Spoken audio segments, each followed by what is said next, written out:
Ladies and gentlemen, welcome back to European Pro League Season 27. We have, of course, in the group stage, Team Hryvnia and Call Me Chud. I have my good friend over here on the other side, IVZ, joining me. My name is Dodai, and these two teams have relatively or significantly changed ever since we last saw them here at EPL.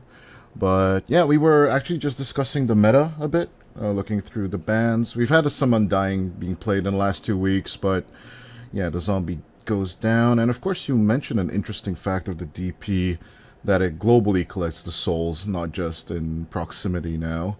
So it's the most banned hero, even in PJ of Wallachia as well. Anyone who lets it through, it's basically a death sentence. But yeah, let's think about these drafts. Do you think Nesphere is going to go back to his Naga Siren carry, or is he just going to gun for the Weaver? I'd assume it's the Weaver carry. I don't think the Naga carry is a thing everybody's playing support from what I've seen. It's a decently played hero on support. It has a decent win rate as well. I guess it has some flex potential, but it's not really a thing, in my opinion. I see. With the Centaur being banned, it does seem that Hryvnia agrees with your assessment. With the Tiny being mid, Weaver being carry. We also have the Naga then going for position 4, I believe, and with the Batrider 5 is what I'm seeing right now on Combat I think it's going to be Batrider in the middle and Naga 5. So you Naga play, 5. Yeah, okay. you play Naga and Weaver lane, and then maybe Batrider 4. It's very up for debate for now already. So we'll have to wait and see what happens with the last pick. Yeah, they definitely believe that they're needing a position 3. Anything that is like very, very important to take off the board for Team Hryvnia now? I don't really believe so. What's in the pool? Oh, they take out the Tide. Yeah. I feel like when you're banning Tide, you don't feel like there's anything really important to take out. That's the kind of ban. It's more like it's like a vanilla. Yeah, it's like we don't really know. Maybe they want Tide, we'll ban it. That's how it feels, at least. I think they're looking pretty solid. I think Kunkka on the board still for Kamichara was not a bad pick. You know, X marked someone back, pulled them back in with the lasso. Yeah, it has a bit of a difficult time this game against Shadow Demon Tusk and Puck, right? Oh yeah, those can disrupt it, right? Overall. Yeah, so it's maybe a bit weird, but they could go for it anyways. It's just a solid hero with the boat as well. Banning the Morphling makes a lot of sense. We are, of course, talking about Paul, who does love the hero. But yeah, with you picking your offlane first, the carry pick is definitely up for a debate as Wind Ranger makes an appearance. So they're playing Tiny offlane? Offlane, yeah, right? Tiny offlane, Batrider middle. Interesting. I don't really know. I'm not a big fan. Not much to know about the boys, by the way, on the newcomers, of course. The end of story basically has 20 maps played so far, with his top played heroes being Tide, Dawnbreaker, Nightstalker, and, of course, the Dark Seer. But more than likely, we're going to have the Dawnbreaker offline here, and it's going to be Dawn Tusk, right? Probably. What do I want to fight with the Tiny? Are we thinking of like a ranged carry here, like Medusa or Drow? What is in the pool? There's like Ursa as well. I feel like if they get Ursa, then the bottom lane is very strong for Hryvnia. I don't know how to say that name. Call my Chara, and of course Hryvnia. It's going to be the Sven coming out for Paul, as Nesphere is indeed going to go for the Weaver, just as you mentioned. And yeah, it looks like a mid-Tiny and an off-lane Batrider. Now this goes back to the good old days where the Batrider position 3 was a bit of a dominator, but I don't know how it will fare against the Sven, I'm not going to lie. I'm leaning more towards the Hryvnia side on this one. Yeah, I agree. I think they have good setup with the puck. They can coil into Dawnbreaker ulti, and they have good team fight and stuff. The dire lineup is a bit it feels like discombobulated, right? They have some combo break, but it's like chain stuns and snare, lasso, avalanche. There's some heavy stuff here, and of course, like if you go in for the tusk save or the disruption save, you could get heavily punished by the Kami Chara lineup, and that's basically what they're gonna go for, these drive-by hits and do their best. Yeah, the one team is like focused on having very tight fights in the Radiant team, and the other team is focused on having very spread out fights, like small skirmishes. So it's a clash of styles, I think. Yeah, no, absolutely agree, and of course it is a classic of Eastern European Dota.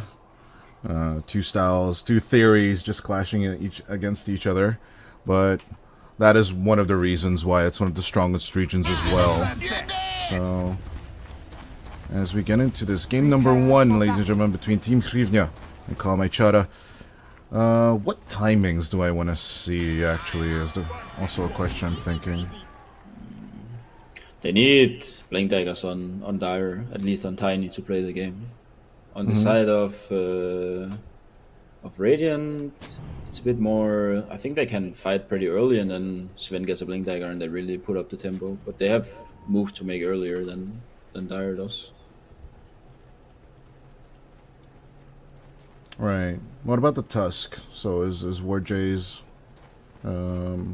Blink gonna be a make or break, or it's that like we're gonna get it at like 20-ish minutes, and then until then we don't really worry about it.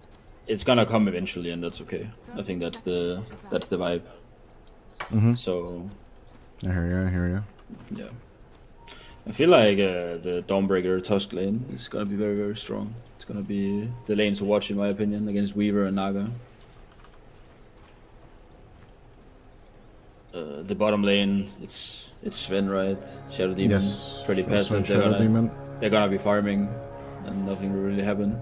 But even against Wind Ranger and Batrider, like you're not gonna be a bit more aggressive in that case? I don't think so. I think they'll just if Dire feels like they are in trouble, they'll drag the wave, and it's gonna be fine. I don't think a lot will happen, but I might be proven wrong. I hear you. No, I was thinking that maybe King could try and go for those kill shots with the power shot, and then, like, Meles just softens you up, and then they go for those kills. Then Moonraze and Paul will just react with the disruption and the stun, but might be wrong. Although, out goes the aggression already down on the bottom lane. I think it's gonna be a stacking lane. They have interest in stacking on both teams. Like, yeah, makes sense. Can stack the Ancients, and King can stack the Triangle and the camps to the right. But yeah, of course, on camera right now we do see Just V and Vorjay. It's going to be an interesting back and forth as the courier goes down. Esphere loses out on some tangos. Both supports doing their jobs, already blocking these camps. As we head over to the mid lane, Tiny versus Puck. I usually favor the Puck in this matchup, although right now XNE is just doing really, really good. I think it's a Tiny favorite matchup.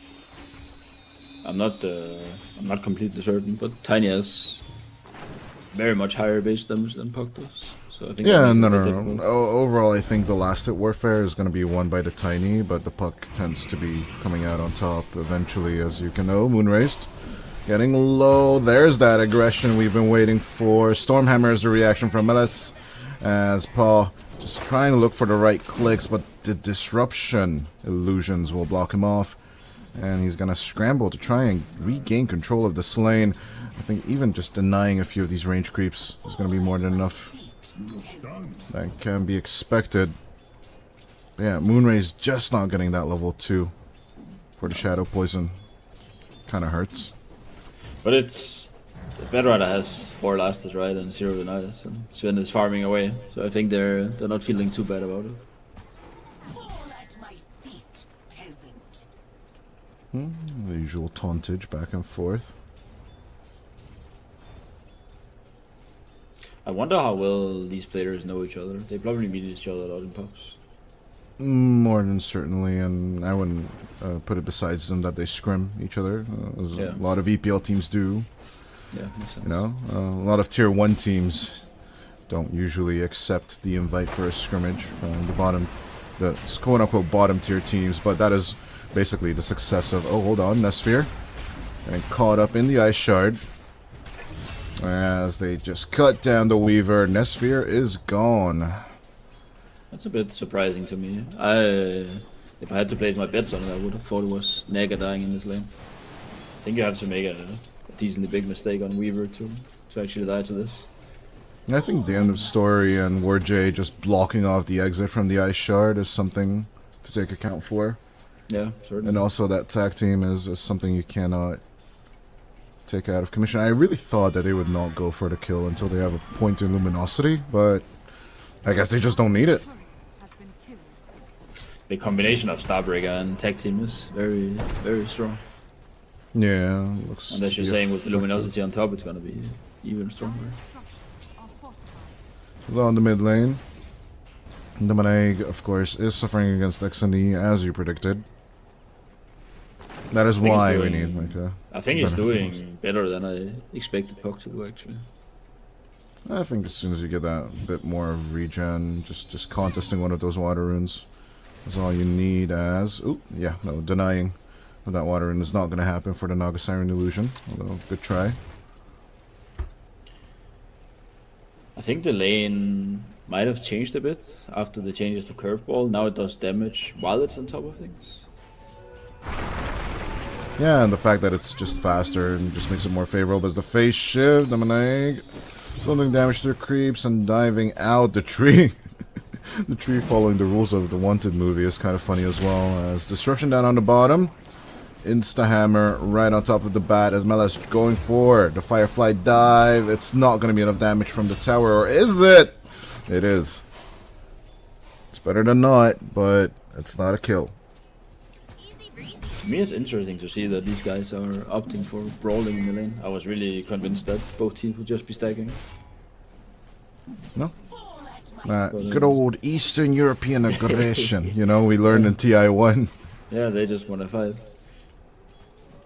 Looks like it, yeah, it does make for a better viewing, for sure. Yeah, certainly. I'm not angry about it. But yeah, I am lacking those stacks that you've mentioned from Moonrays being able to do them with the Shadow Poison. He's rather opting for that aggression on Melis and King, forcing them away and away, although Melis transitioning... This early transitioning, though, into the mid lane at like 5:25 or 5:20 is something I really wanted to pick your brain about, because you do play these pubs. But yeah. Is it more frequent now that we go 30 seconds before the rune spawns into the mid lane? I think it's not that normal in pubs, but in like competitive play they do it a lot. They wanna, especially on a hero like Windranger, you wanna go in and. Domineg going for the catch. Good play with the Dream Coil, but it only catches one. Shackle from the back as Domineg dives to the other side of the river. They're holding down the bottom position, but the rune, it's actually up top. It is an arcane as the Tiny breaks for the curveball. It's fast as hell as Domineg will actually pick it up. He gets the arcane rune. They put the disruption onto the Tiny as the Puck is running for their life. Domineg will make it out of there. The ensnare is on cooldown, so there's no way of catching the Puck right now. He's going back and forth in the fight, but Nesphere will transition into the mid lane. Out comes the Avalanche. They will take out Moonrays, but it's now 4 people from the side of Kamichara to just shut them down. They'll take the supports and let them win the rune. That was a lot going on there. That's a hoot and a half for sure. I think rotating Nesphere in here is basically the cherry on top. Yeah, I think that's a good play. I enjoy seeing carriers come to these fights. I think it's actually something that high-level carriers do more often than low-level carriers. What about the coming middle thing? You want to come middle early, especially on a hero like Windranger, to harass down the enemy mid so they cannot fight for the rune. You want to remove vision, take control of the mid and then make them low. Then the rune is yours. That's why you come earlier. Yeah, it makes sense, but it's just kind of rough to do it against heroes like Puck, who will zippity-zappity back and forth. But yeah, no, definitely makes more sense now. So you just want to whittle down. It's not necessary to get the kill or for the rune secure. It's more of attrition, as you mentioned. As out comes the snowball, Jesvi suffering a little hard. Your prediction of the Naga dying will come to pass as the Dream Coil, this time catching the Weaver. Nesfir trying to run for his life. No level 6 just yet, so time lapse is not possible. Double kill for the Dawn. Not bad. They are gonna give up the rune for it though. But it's the 8-minute one. The 6-minute one was the most important one, wasn't it? Yeah. The 6-minute rune is very important. It can dictate a lot of the game. Dota is a snowball game. If you get the 6-minute rune, sometimes you can get the Wisdom Shrine, and that leads to a whole new disaster for one of the teams. It's one of my big criticisms of early game team emphasis teams. Like, sometimes they just get the ball, but then they just cannot roll with it. But just like in chess, of course, that early lead is ever so essential. Which, to be fair, Hryvnia's is not as big, where it would be super decisive, but it's still formidable. 1,000 gold as they're just going to steal even more from the Dire side. That's a free stack if I've ever seen it. Turn onto Nesfir with the snowball, jumping onto the Weaver, as with the Sukuchi. Nesfir is just giving off the vision and the information sword that Melis and Jesse can come in. End of story is gonna truly be the end of it, as XNE comes in as well with the Avatos combo. They'll take out the Tusk, and it's a double kill for the Bat. Yeah. So they get the stack, but they get pretty heavily punished for it. So yeah, as much as you gain, that's much as you lose, if not more, for that. Probably lost more, and it's good for the Dire team because they need. It's not really that big of a problem that Weaver is a bit behind. They need the Tiny and Bad Rider to do well because they're the ones that are gonna put the tempo right. I'm a bit concerned though that they're leaving Paul super open. They are now going for the invasion, trying to find Mr. God Strength, but the Sven's already off the lane, farming away to its content. So It is a bit concerning. I think once Tiny hits a Blink Dagger, they'll put up, make the tempo a lot higher, start taking towers. They're already taking bottom. It seems like it's just being given up. right, yeah, free tower given away by Hryvnia. But as we mentioned, we are keeping an eye on the Sven, and of course, the puck will still be a problem with the Dream Coil.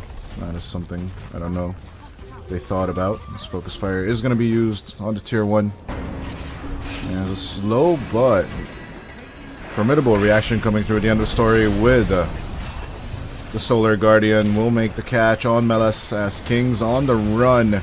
But get disrupted, my friend. The snowball's going to miss, but even so, they're just going to lock in, take out the Wind Ranger. Yeah. And yeah, even though you lose the tower, you still get 2 kills. I'd be happy I think with that that. was pretty alright. I'm a bit surprised they went down there to defend. I think the Dire team was surprised as well. Why are they coming now? We already have the tower. Oh no. Yeah, exactly. That's the exact comms that went down. Yeah, I think so. I'm dying here. I think I can make it with the wind run. Wait, hold on. Oh no, no, no. They're gonna miss the snowball. They're just gonna kill me. Oh no. Sphere. Going with the back and forth. I don't know why he's contesting this deep into play. But he is going to get caught with a shard. That's a good lock-in onto the Weaver. There goes the Celestial Hammer as well. But he'll have another Sukuchi. Oh, wait. Thought he's going to have the Sukuchi. Goes in for the time lapse instead. Suffering through a lot of damage. But I guess they're just protecting some of these stacks that the Weaver wanted for themselves. I'm not exactly sure what they're doing. I think they're just trying to put the pressure on the Sven, right? They want to get the middle and top tower so they can gain some triangle control. As out comes the lasso onto the Dawn, but of course Celestial Hammer is your friend. It's just always hard to keep in mind which heroes you can cliff and which ones you cannot. As Avatos combo onto the Demon, Moonrays, they're in trouble. They're gonna get right-clicked down, my friend, as they turn on to Melis. But out comes the Song of the Siren. Jesvi setting it up. Here comes the puck as well. Who do we dream call? No one. Out comes the Avatos combo onto 2 once again. XNE on the run. Paul comes in, has the God Strength. He's just gonna pop the ultimate. Cuts down the Tiny to size as with the Solar Guardian. A re-engagement coming out from the end of story. Nesphere on the run. As this might be a bit of a mistake coming out from Hryvnia. They are deep in it. As with the shackle, the TP will be stopped. And yes, they will say goodbye to the Tiny, but take 2 more in their name. 3 more in their name. That was a bit surprising to me. I thought it looked really good for them, and then it got turned around. Interesting. The back and forth. Yeah. And now it's Blink Dagger time on Tiny. 13 minutes in. That is exceptionally fast. It's a very fast Blink Dagger. It's the brown boost Blink Dagger. It's already been turned into something with the, on bottom lane. There's that good catch on Paw. Yeah, Sven going down immediately. Now, of course, that's something Paul will need to look out for. Finding territories to farm when all 3 tier 1s are up, though. It's a tough ask right now for the Radiant side. Yeah, the pressure is getting to them. The triangle is getting taken over. When this middle tower falls, it's gonna be really, really rough, I think. What can you tell me about Melish's build on the Bat Rider? Why is he... Like, since the Tiny is getting the Blink Dagger, I get to do the Boots of Bearing, and then we can go make moves faster? Or what's the idea behind that, instead of getting the Blink and then doubling down on those jumps? I see it pretty often that you don't buy Blink on Bat. I think it's pretty normal. You kinda wanna, like, Bat Rider is a bit different now than it was back in the day, and it's a bit different as a core as well. You wanna that's why I'm asking the change. Like, what's behind the change? So you wanna be half aura, half support, fast movement, which of course the Tranquil Boots gives you. When you buy a Blink Dagger on Bat, like as a first item, the only thing you are is a Blink Lasso. When you're playing a core Bat Rider, you want to be able to be more than that. So you buy items that make you able to do more than just Blink in and Lasso or something. Okay, I hear you. I hear you. And they have the Tiny already to do the heavy initiation lifting.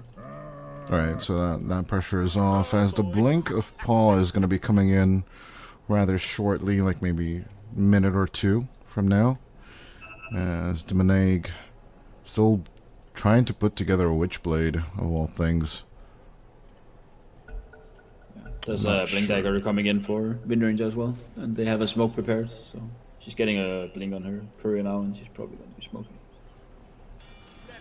Interestingly enough, there will be a bit of delay on Word J's Blink as well, as they'll be forced to fight unless they can save some of these stacks. Holy, yep, okay, yeah, they can save some of these stacks for sure.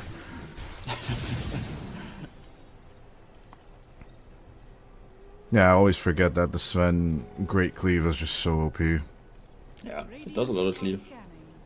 Wasn't it 100% at one point? Now it's 95. Yeah, it's raised down to 95, which is interesting enough, but the fact that there's no natural cleaving heroes in the game is sometimes concerning. Although, yes, their popularity was rather high at some point in Dota. All the combos with Magnus, right? Which hero can I cleave with? Yeah. It's a classic Juggernaut thing, right? With Magnus and Juggernaut. Yeah, Magnus. I remember that from, Magnus Pierre. Early Dota. I think like at the high point of Dota's popularity, and then also like when we started getting the really big prize pools, that was the Magnus Ursa days, which I still quote, you know, Winnie the Pooh Bear or Cocaine Bear, depending on how much you farm. XNE moving it on to the puck. Good catch as Solar Guardian coming through. Could be the good save here, but a little bit of Rota onto the Celestial Hammer, but King is still gonna burn. They'll say goodbye to the tower in exchange, but overall not the biggest loss. So that was very weird. I feel like Windranger could have stayed out and just power shot on top of the Tiny initiation and then puck dies. But I think he started overthinking and wanted to jump in and stun and stuff. Yeah, I think he's trying to get that shackle angle as Paul. Followed out goes the lasso. They have found the Rogue Knight. Attempting to turn with the God Strength, but the right clicks not going through perfectly. The song is stopped abruptly with the avalanche toss combo going through. And it's a massacre coming out from Call My Chara. The over-aggression is paying off as the end of story, trying to back hit a little with the blade mail, but it's not going to happen. That is 4 for the price of none. The Naga Siren is doing a lot of work here. Sven uses his ulti and then they just saw him. And then he's gonna get either gonna get focused or gonna get kited right after. He needs to keep farming a bit and get his BKB and then they can play the game.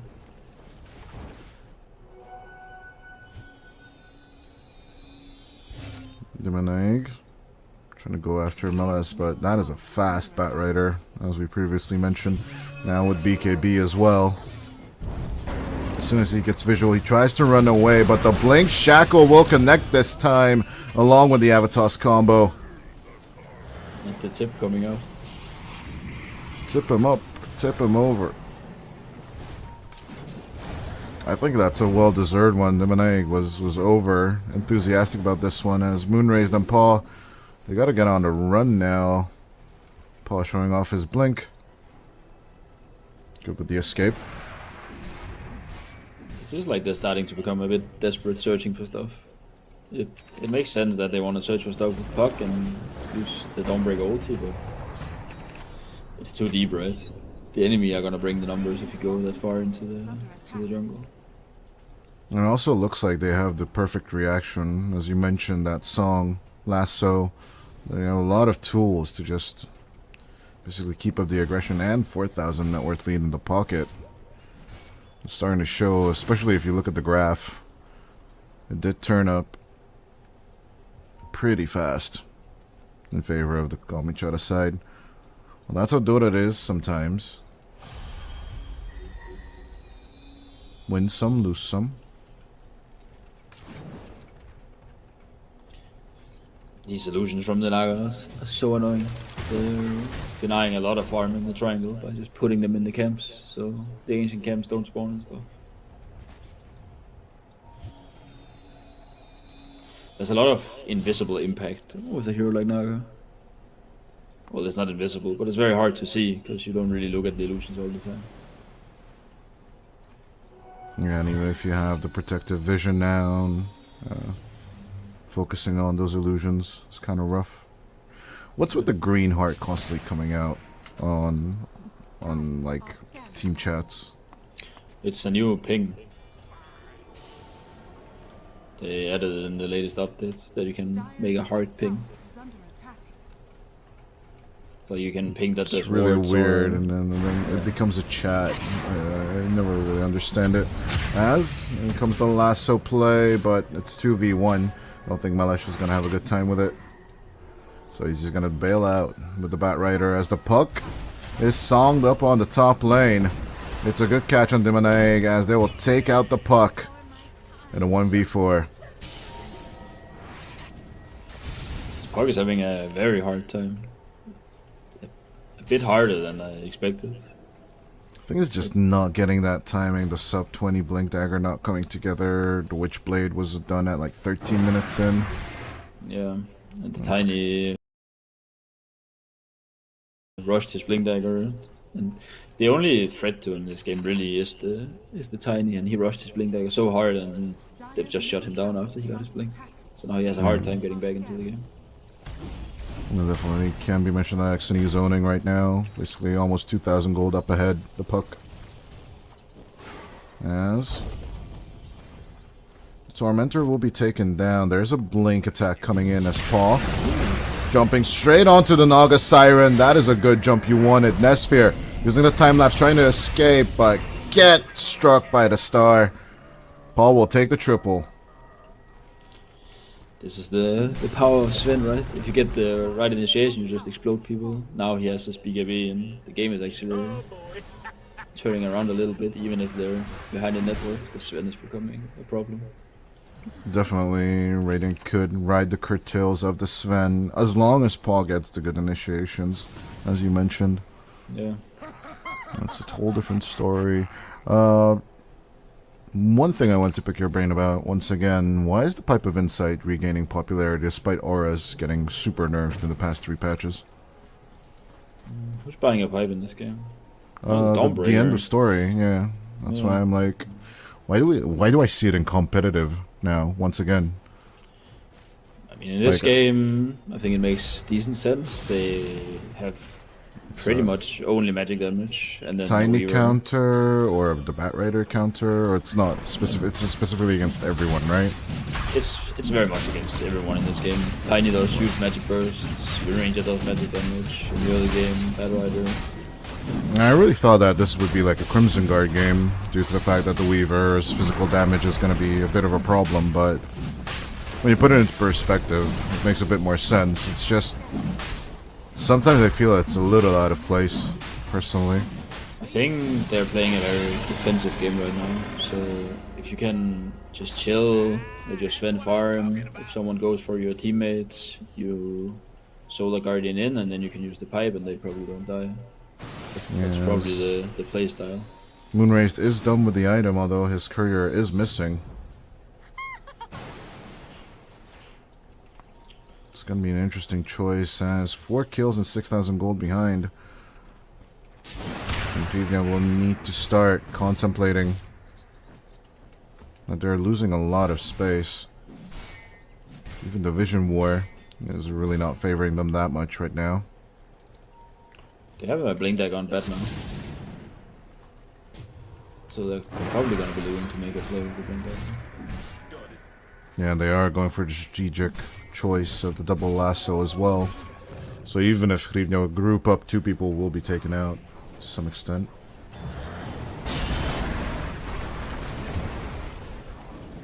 That's a good takedown onto Moonrazed. The Aghanim on Bat Rider is really nice against Dawn. Dawn jumps in to help someone, and then you just grab whoever she's helping, along with her as well. Yeah, you just wait for that Solar Guardian to come through. I don't care. You don't care? Kind of happy that the Ags was changed. It's not the... Was it 65% evasion inside the circle? Yeah, 60 I think, but yeah, around there. That was kind of bonkers, but yeah, now it's the heal pulse and the shorter channel time, which is also nice, but... Yeah, I like the old one. Yeah, I like the old one way more. It was great. Word J, good with the catch, onto the Naga. Easy reveal with the dust. Just a casual kill on the Siren. Such a boring kill, right? You get your BKB up, you want to go out and do stuff, you want to make a big kill, and then you find this Naga Siren in your jungle, and you're actually kind of sad. Melez? Tag teaming with Nesphere. The lasso pulls back the Dawn hard. They're trying to Starbreaker out of dodge, but it's not going to work out. Yeah, even with the shard, it's just not perfect. As Nesphere going in with the chase.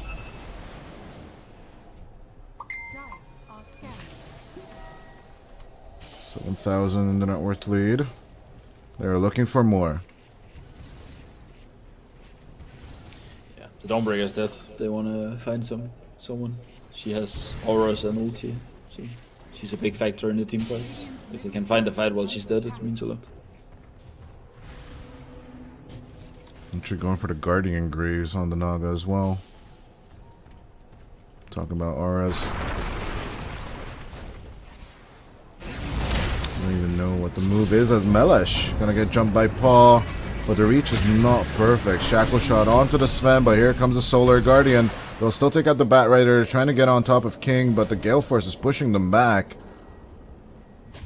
As at the end of the story, looking for the Surge. The ball does not find, as King is just fast as hell. Word J going forward. The long Ice Shard will connect and shut it down.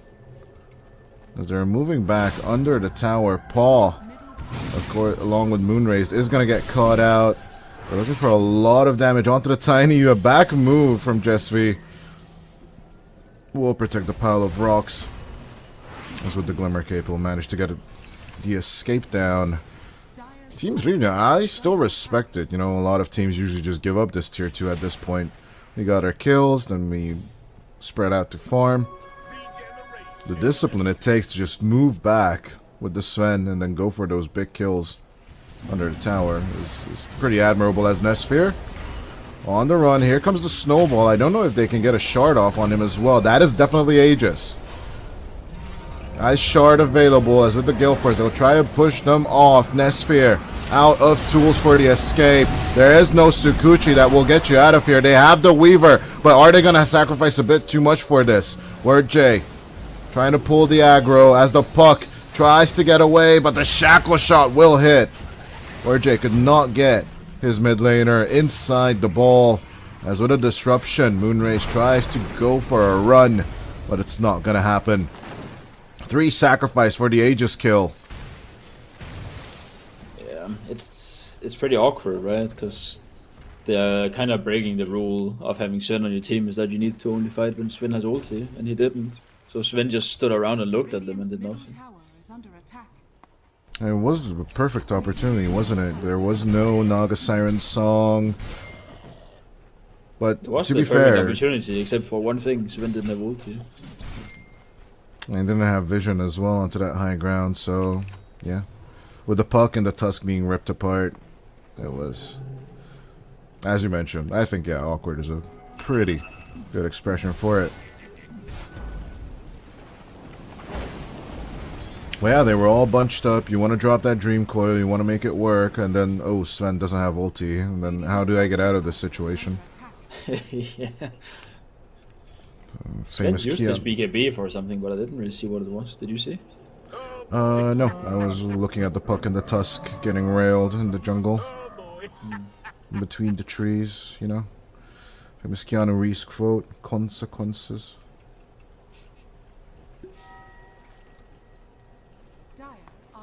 But yeah.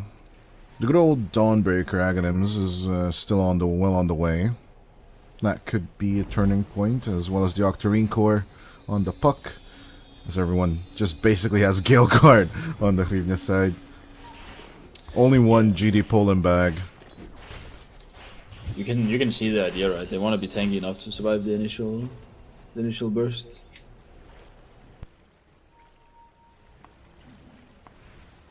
They also all have the tank enchantments on them. They have magic resistance or armor. Except for the Tusk that has the greedy. So they're looking to tank up just to be able to survive initial bursts and then turn it around. As long as it helps out.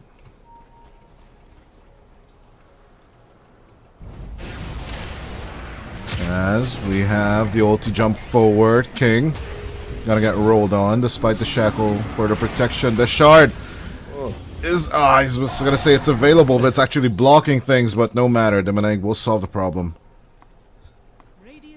That hurt me a bit, the shards. That made me feel uncomfortable.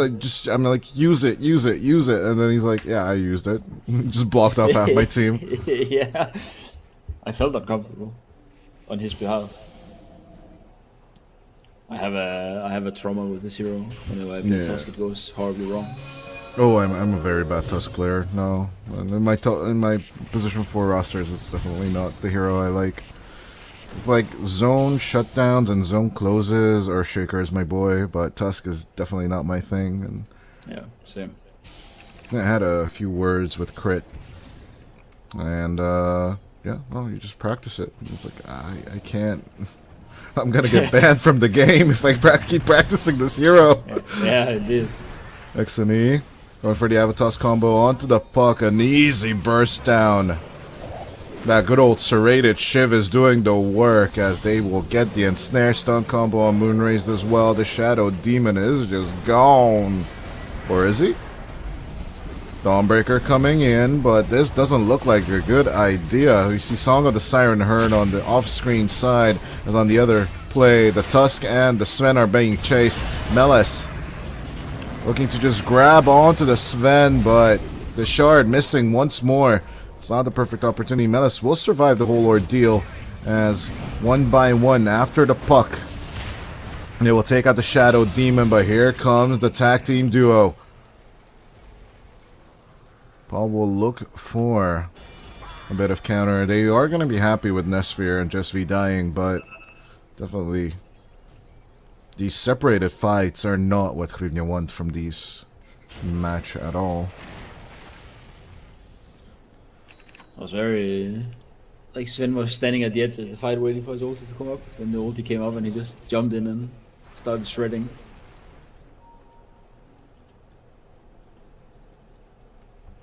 I feel like Sven kinda shows something about how you play Dota. It makes it very obvious that you need to play around cooldowns for both teams. When Sven's ulti is down, you want to make action if you're against him, and if it's down, you don't want to make action if you're with him. And there's a like this with a lot of abilities, but Sven's ulti makes it very apparent compared to many other abilities. Yeah, his God Strength is actually off cooldown now, but I don't know if Hryvnia are confident enough in going for the Roche Pit. As soon as it comes off cooldown, they smoke up, which kind of solidifies the point I was trying to make. But will they find Nesphere? Because that's the most important kill they need to get. I think they will find nothing. That's the worry I have as well. That the smoke is ticking off. Slowly but surely. Nesphere's just farming away. Rather slowly, by the way. But he is getting that nullifier as well, which will be the big counter for most likely the Puck, I believe. Doesn't really do anything against Puck. I think it's just to kill Shadow Demon in Ghost Scepter. Oh, and the Ghost Scepter, gotcha. I don't know, Speaking of the Shadow Demon, there goes the combo. The Shackle will hit. Here it comes as Exony, trying to keep up contact, will break the Shackle in BKB form. Wait for the song to end and then just look for those turns. But he is getting ripped to shreds. Paul coming through with the God Strength and is just cutting them to size. There's no Song of the Siren, so it's Team Hryvnia's turn to just ball through. If they can find any kill, they're going to be happy with it at this point, as they will get Melesh and Jesvi out of commission. This fight was also very awkward. Like Tiny uses BKB and then Naga songs right after, and the whole Tiny BKB is just wasted. He just stood there with BKB on for 6 seconds and did nothing with it. And then the song stops, his BKB stops, and they just turn on Tiny and kill him. I think it's also the reaction, like you see your Tiny carry being coiled, and then you just want to help as much as possible, as the Meneg is going to get the Aegis. They forgot the banner.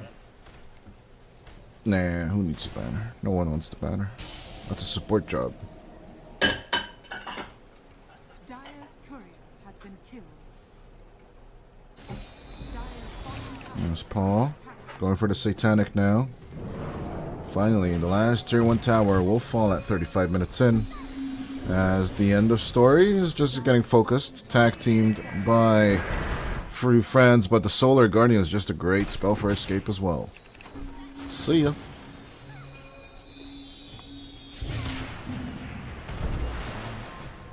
Yeah, this Ags is really working out for the end of story. Certainly. The Dire team is very lacking in damage, it seems. They have no way to cut through the Aghanims in the pack. We are getting to that point where Sven becomes a little crazy, isn't he? Yeah, it's beginning to look really, really tough for Dire this game. Yeah, The as soon as net worth Paul difference is not that big, but it just feels very, very rough. As soon as Paul hits level 25, that's when things will get off the rails. The extra 50% is what people usually go for. It's kind of mandatory, isn't it? As the Meneg, easy find on to the Naga Siren, instant commit to the Dream Coil. You can song, you can fly, but you're not TPing out of here at all. Blink, attempt at the escape, but get Walrus punched in the face.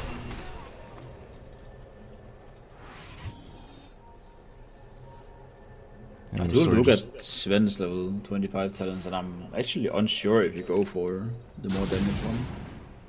Well, just a longer stun duration? Sven just doesn't really have problems killing things, right?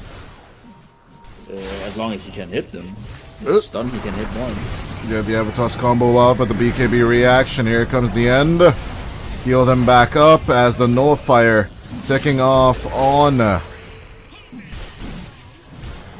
Weaver is going to be more than enough. That sphere is just gone. I didn't even see that the end of story finished the Nullifier as well after the Aghanim, but these team fights have been very beneficial for the Dawn. It's looking very, very grim for Dire in this game. They have no way of killing this one. I have no idea how they're gonna kill him. And they can't really... They have to lasso him onto a cliff or something. Dire's bottom tower has fallen. It looks like that they just got off the tempo, you know, they never get to that Aghanim Scepter on the Bat Rider. And the strategy is just falling apart. Even though it looks so good until minute 30. But ever since that mid-fight, you know, the awkward one where we saw the Tiny just stand around with the BKB ticking down and the song going through. Yeah, that's where it really, really went wrong. I think it went wrong a bit before that. It felt like Sven got some kills that he shouldn't have been getting. On Bad Rider, there was one in the bottom lane. It was a pretty big disaster. Ruined the tempo. As the full bottom set is gone, it's a bit of transition from Hryvnia onto the mid lane. But I would not be surprised if they'll just get out of dodge after their tier 3 as the Nog is back in play soon enough. Keeping the Maneg up front makes a lot of sense. He does have the Aegis. As there's the break from Exene. Illusory Orb is gone though, so could be a bit of a disengage now. Misfear's courier with the relic on dice. Vision on paw, they see him. But he's not sticking around.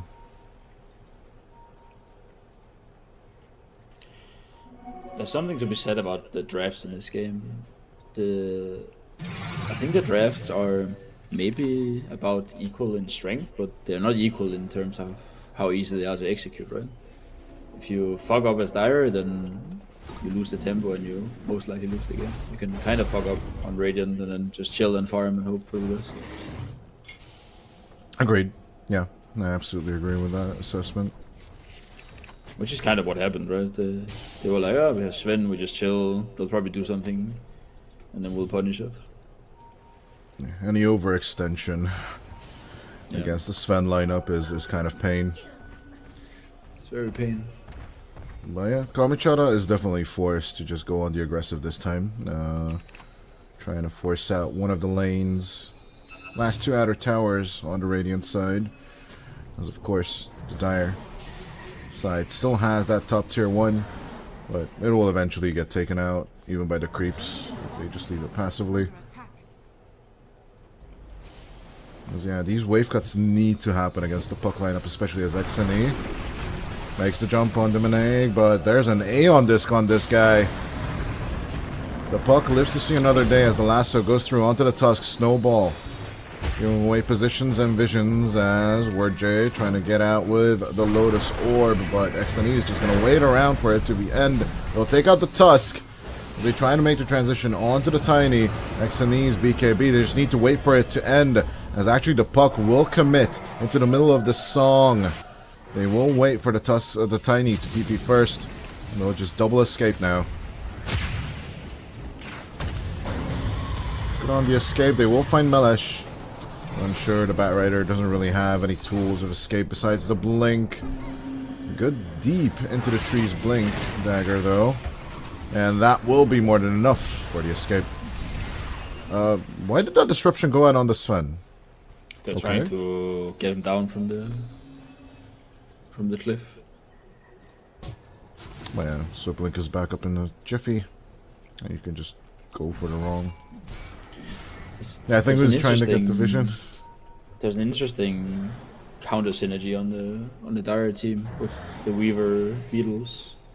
Recently they were changed so they fall off if someone becomes invincible and vulnerable, and that's Song does that. So whenever Beetles on people and he sings, then all the Beetles fall off. Wah, wah. Yeah, it used to be that you do Song of the Siren first, and then you just swarm on everyone. Yeah, that doesn't work. Let it take a bit more, but That's not how it works now. Have a toss. A little bit of jump back and forth, but good on the escape. Dominic looking for a turnaround with the Dream Coil. Alesh once again caught out. Jesfi goes down as well as Paul is just running forward. 8 seconds until the next blink cycle, as they are trying to catch up to Nesphere as much as possible, but the Gale Force will keep them back. He didn't even use Sven ulti. Doesn't need to. You can just keep it for the buildings at this point. Yeah. That is rough. It's also, it feels awful to play Weaver against Puck. He just removes the beetle whenever you put it on him by phase shift. Dire's top tower has fallen. It does not feel like the greatest Weaver game ever. Dire's Yeah. middle barracks There's Dominic. Cleaning up the mid lane. It could be a bait and switcheroo play where they go for the top lane instead. But, yeah, here comes the dire commitment. Dream Coil onto Nesphere. Trying to dish out damage on anything that he can lay his hands on. But pause right here on the back. Jesvi gone for 50 as the Tiny dies as well. XNE out of commission for 90 seconds. The safe play is to just take out the top lane as fast as possible, as they're putting out Word J as a bit of a distraction. But Paul, back and forth he goes, will take out Nesphere, and GG is called, as the carry is dead. Team Hryvnia. It was looking a little rough 10 minutes ago, but as soon as they managed to get that turnaround in the mid lane, it was their game to lose. Definitely great control from Team Hryvnia on that one. Yeah. I feel like they just sat back, chilled, were like, just gonna farm and then it's gonna work out. No, the damage numbers, I'm just absolutely not surprised by. Pod at 42k overall on everyone. And in general, like, that was basically the make or break of the play. As long as the Sven is online and can do its job, this seemed like a fairly straightforward lineup from Hryvnia, right? Yeah, they have Sven, they have a lot of control. Sven just needs to jump in and right click the correct target. Mostly Naga. If that happens, then it's all good. Yeah. Well, with that, ladies and gentlemen, let's throw it to a bit of a break, and we'll be right back with game number 2 between Hryvnia and Kalmachara.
Ladies and gentlemen, welcome back to Team Hryvnia versus Kalmychara.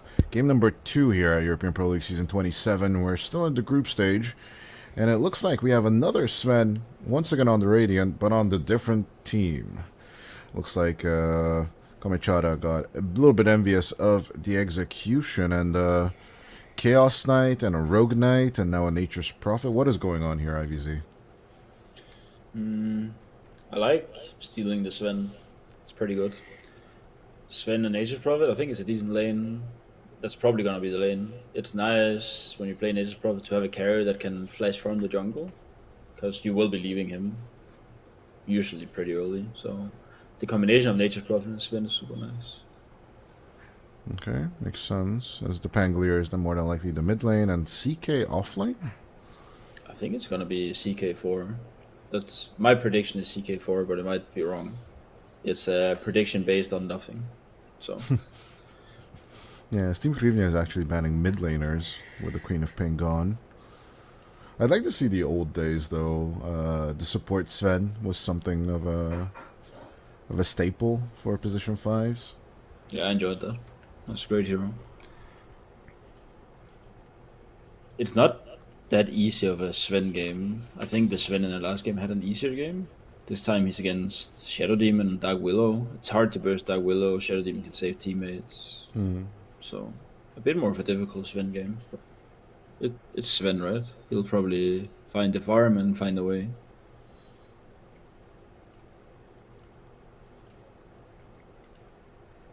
It's interesting to see that Hryvnia are banning mid heroes. I'm a bit surprised by that. I would have predicted that Pango was going middle, but maybe it's not. And they have a read. They probably know each other. Yeah, that is more than likely what's going on with the Primal Beast. Going for a more tankier mid lane here on Team Hryvnia. I think this hero's underrated. I played again a game some days ago against Melreen in a pub where he played Primal Beast. And he had the one where it becomes bigger and bigger AoE on the ulti, and he bought a refresher, and he got 25, and I swear it filled 2 screens. I was playing Oracle and I couldn't do anything, because I was just getting stunned by Primal Beast.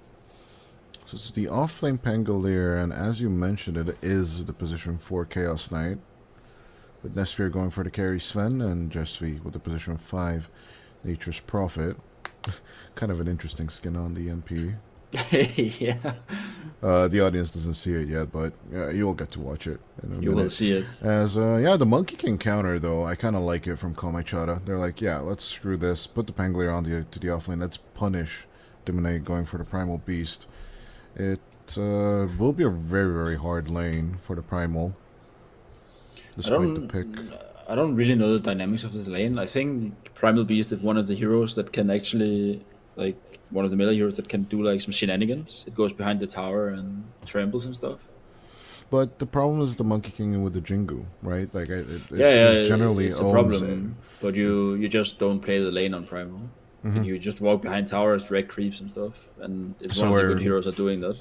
But So we're going back to the old Timber Saw mid lane strategies then. yeah, stuff like this. I think that's what we're gonna see. Well, So it's not the worst for Primal. Could be worse.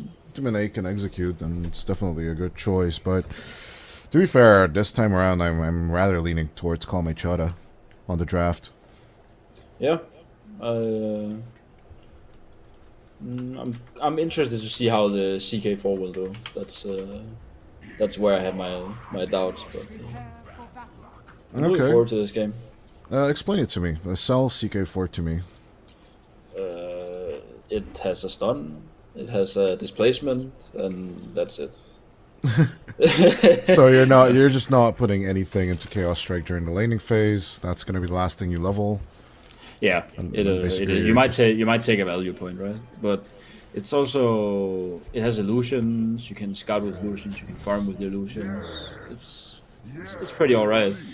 Just what I was And waiting besides for. that, it's a hero that can flex into multiple roles, which is always valuable in the pro scene. So I don't hate it. I don't love it. It exists, and I'm okay with it. That is how I feel about the ZK.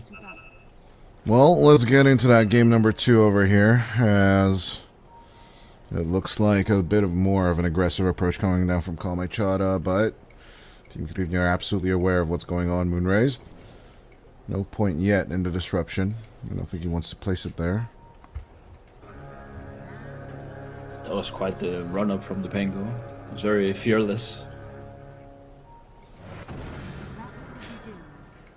Oh, hold on. A little bit of Chaos Bolt as Moon raised. They're just punishing him for existing. And with Word J picking up the other Banner Ruin, it's rather more of an equal thing rather than anything else as Moon raised. Suddenly realizes he shouldn't be doing anything with this wave. Backing up and letting them go for the blockage. Yeah, good decision. He's seen this before. Yeah, and then Paul just basically resets it perfectly. Yeah. As it should be. No, I like when two teams read each other's strategies pretty well, and it looks like we've been speculating off camera that basically the two teams have definitely scrimmed each other. It's, one information I managed to squeeze out of Days that yeah, tier 3, tier 2 teams are having a hard time finding the scrim opportunities with tier 1s. But every time they get those opportunities, they overanalyze those matches, right? That's when you get to play against the world class players. I remember when I was actually good at this game. Well, decent. I had a scrim versus EG, and I went to gank Sumail middle. Hold up. Nah, he's fine. Yeah. I went to gank Sumail middle, I remember this very vividly, and somehow he turned around the gank on me and I died, and I was like, okay, I'm done playing this game. This guy is infinitely better than I'll ever be at the game. This is like 7 years ago or something. Yeah, no. The king is hard to gank. I was just like, okay. That happened. Honestly, when I used to scrim against low skill, like I managed to kill him twice on lane, and I'm like, yes, I've achieved everything I ever wanted from this game. I retired now. But it's just a scrim. I don't care. I killed low skill twice. I get to say that till the rest of my life. Yeah, that's good. There's a funny interaction with CK and Shadow Demon. When Shadow Demon makes illusions, I think it has chance of spawning an extra one. Yep. That's very weird. And that one's in the control of the Chaos Knight. Is it? Yes. I believe so. But we can see the disruption once again.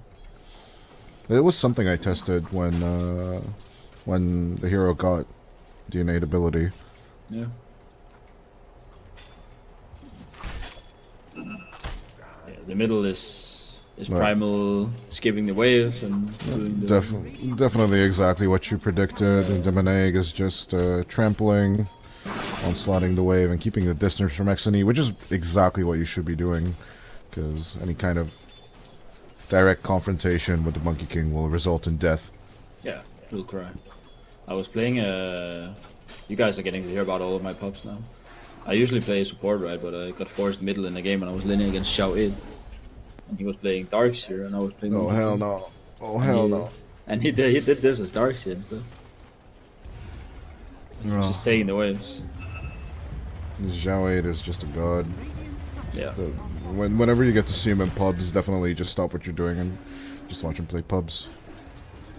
He's pretty low ranked compared to how good he is at the game, which makes the game a bit unfair.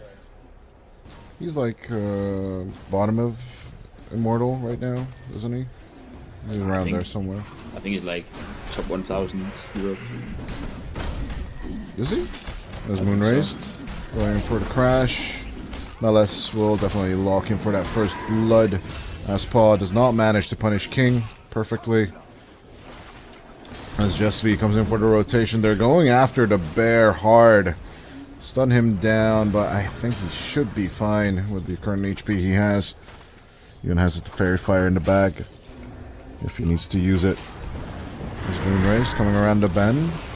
They put away Paw instead, as King tries to keep up the connection, but eventually Word J coming in as well will be enough to take out King. Paul with the salve, trying to heal back up as much as possible, but they will find the Pango. There's no lockdown on him. And yeah, they'll be happy with the 2 support kills up on the top lane. I think they're very happy about that. The Furion spent time and resources TPing up there, and then he just died for it instead. Well, to be fair, you kind of had 2 TPs with the MP. Yeah, but it still feels like really bad. You invest time and it feels bad.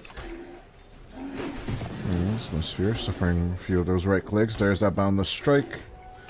And eventually, the tick down damage will be enough. Death by blood grenade. Yep. I mean, any kind of kill on the mid lane, you're going to be happy here. Yeah. Due to the fact that, of course, Demonaig did his very, very best to just avoid any kind of confrontation. Yeah, even though he's avoiding and dragging waves and stuff, he's still very far behind on the mid lane. He has less than half of the CS of the Monkey King, and Monkey King has a lot of denies as well. He's not feeling so good. Yeah, as our Russian colleagues are already switching to net worth, we're going to stick with CS just a little bit longer as Malesh. Getting jumped on by Moonrays and Demonaig. They're looking to shut down the Pango, but here comes XNE as well. Up onto the top lane. Pull him back in. There's the usage of that Reality Rift perfectly. Jingu Mastery. And of course, Execution on Moonrays. Is under attack. Yeah, I like using the Reality Rift as a utility instead of an actual kill spell. Yeah, Dire's middle tower it's is under attack. it's interesting for sure, and it has a very low cooldown as well. The hero gets very tanky, so it can drag people around themselves, and it can sometimes even be hard to figure out which one is real.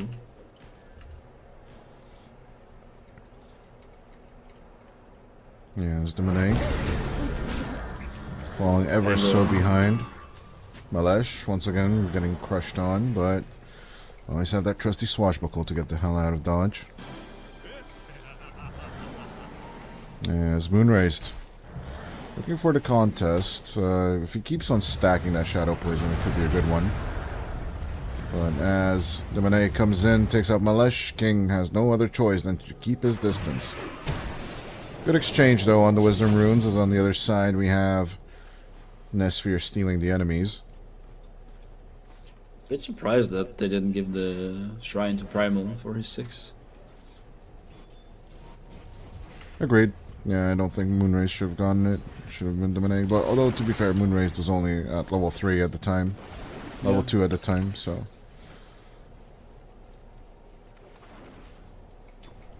As Jesvi and King are looking to suffer a bit more in this game. I don't actually know. What is the build on the Primal Beast? Your BKB first, and then into Blink. That's what he currently has listed. Yeah, that's what he has queued right now. It's such a weird hero. It can buy many items. It feels like he needs a BKB, I guess. I'm not sure I agree with that. There's XNE doubling down. Getting the Jingu on. Demonaig almost dying, but with the onslaught looking for the escape. Jesvi looking to get the contact with the TP, but it's not going to happen. Instead, it's going to be a cut down on Ward J instead.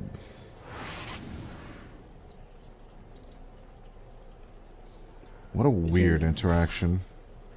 It's interesting to see that Monkey King doesn't have a single skill in W. Yeah, you don't need to dance on the trees when everything locks down. Why would I need to be on the trees when my teammates will just reality rift everything? Fair, I guess. Dawnbreaker has the ulti now. There's room for some counter initiation if Radiant becomes over aggressive. Good question if they want to go for it yet. It's King. Along with XNE is coming for the approach. But the big bad bear is just unaware that there's a random aggressive tree on you, Paul. Could use the backup as Jesvi comes in. Great sprout for the blockage and snare coming through. As finally there's that Solar Guardian. And that's going to be the end of that story. That was... I don't know about that. That was pretty weird to me. Bit of an overextension, but yeah, with Paul using the enrage, there's just no way Yeah, sticking around. feels like a very wasted Dawn ulti. Like he was kind of safe in my opinion. Dire's Yeah, top I kind of thought that it was late as well. Since we're already on the transition, and of course, with Call My Chara basically being able to transform for themselves into the mid lane, Moonraised gonna get cut down to size, or more precisely beaten down to size with the Monkey King. is under attack. Radiant are scanning. Yeah, 3,000 gold ahead already. That is a great foothold for the Radiant. Yeah, most of it is the difference in the middle. And the safe lane and the off lane. Just looking at the net worths. Although to be fair, yes, the off lane is rather close between Melesh and the end of story. Yeah. But the primal is certainly struggling. I was thinking that they let Monkey King be in the pool, thinking that primal could play against it, but it seems like he couldn't really. Maybe once you get that BKB, you can be a bit more aggressive, but overall, it's looking like a rough one, especially due to the fact that you are gunning for a refresh orb straight out of the bat after the BKB blink. Yeah, I think that is the build. If he gets that and he gets the 25, you'll see how huge the ulti is. Yeah, true. I just truly thought that Aghanim Scepter should fit in there before, but if you say that's the build, that's the build. I think you buy Aghanim if you need to break something, right? What can you break? You break Jingu? You That's can pretty break decent, I Great guess. Cleave, you can break be broken. Jingu, you can break a Chaos Strike, but CK is a support. Lucky Yeah. shot, I guess. Yeah, I'm looking at the passives, and that's why I thought that the Aghanims would have taken priority due to the Swen and the Monkey, but The Pango innate can be broken. of course the damage and the split is kind of great as well. But speaking of split, gets split on as the Jingu and the Reality Rift rips you to shreds. The Maneg is gone. As Word J tries to go for the run away, Moonraised. They're going with the disruption onto Melesh, but gonna get a Chaos Bolt in the face instead, and the Boundless Strike as well. I love it how they are patient enough with the Reality Rift first and then the Boundless Strike just for the extra damage. There's actually a pretty decent amount of minus armor on the Radiant team. Yeah, Reality Rift is just great. And then you get Lucky Shot as well. Lucky shot. Just stack it up. Stack them up. Rack them up.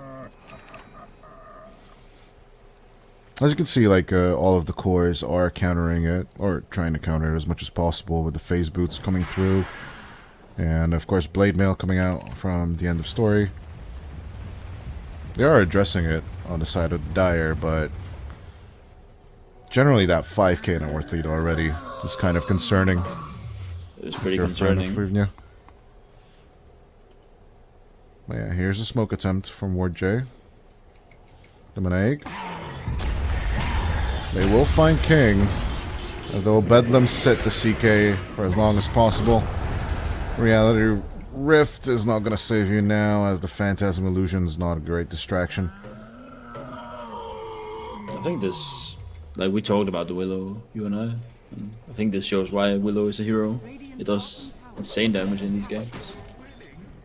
Yeah, Bedlam is definitely underrated by the pub aspect of gamers. But in competition, I always see it utilized perfectly. Yeah. I do miss putting it on my allies, though. I think that's when the spell was the best. I had a long break from Dota, and when I came back, I saw that you could bedlam your allies. I was like, this is very cool. This is so good. It's so great. I could just send in my carries as Pokemon as Melesh. Speaking of balls, is just going to keep on rolling all over the Primal Beast, moving back onto the Willow. As it's a beautiful movement right, Call My Chara. You wanted to attempt any kind of movements into the pit? Forget it. This Sven is huge. As Melesh going to engage on Paul.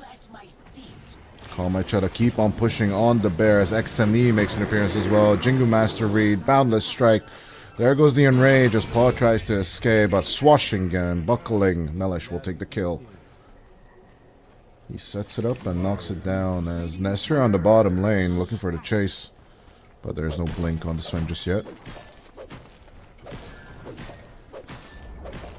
Radiant's bottom tower has been denied. Dire's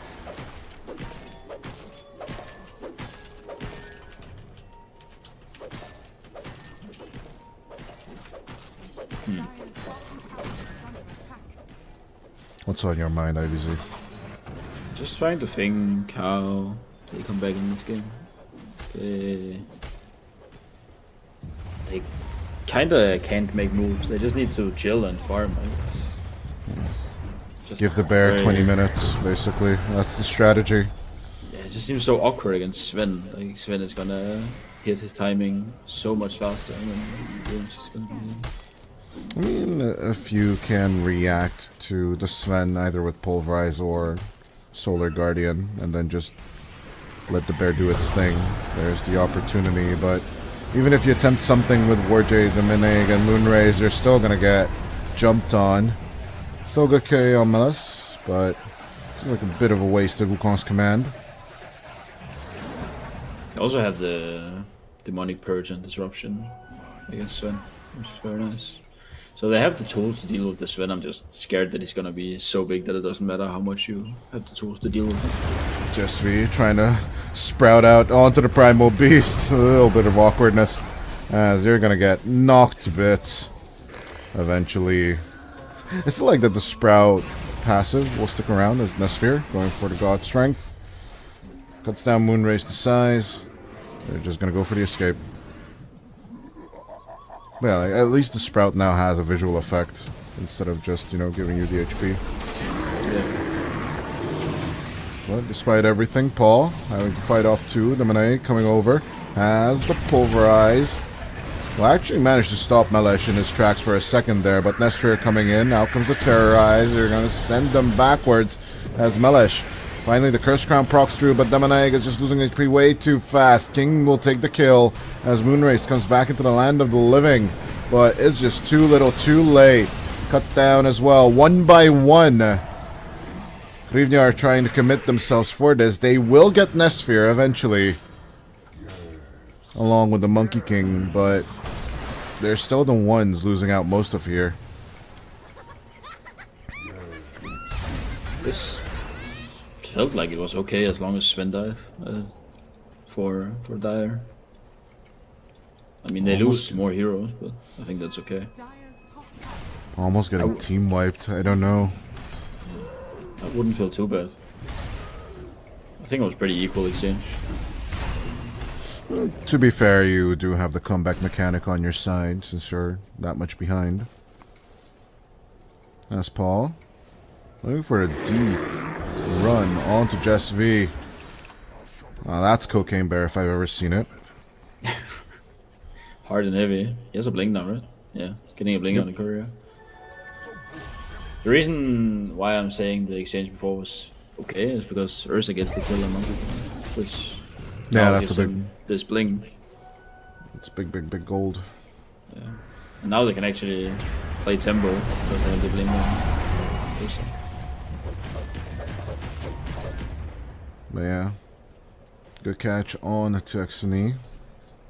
Did take 4 people for the commit, but it's overall worth it. Find it interesting that King is building the CK like a normal CK, just with relatively less gold. I was just looking at it as well. It's buying an armor. It's very interesting. I really thought that like you'd rather have like a Solar Crest or a Vlad's, you know, something that will definitely utilize your team. Or a drum. Drum sounds great. Drum Agreed. feels like the prime item for the zero and support. Or even just, you know, the casual buckler. It doesn't sound that big, but the amount of armor you get, the +2. Yeah. And it sets you up for like GG boots and AC in the long run. Although, yeah, you are a pause 4, you're not getting AC. I understand that. It's just, yeah, Armless just seems greedy. I'm not gonna lie. Might be okay. It's gonna get a lot of damage. Notoriously, CK's illusions get a lot of damage from Armlet. He can split a lot. Just spamming illusions with Armlet on. There's definitely a reason why he's going for the level 4s on for full leveled Chaos Strike. Yeah. A little bit of chase around between WordJ and Jesse on the bottom lane. As the rest of his team will take the Tormentor.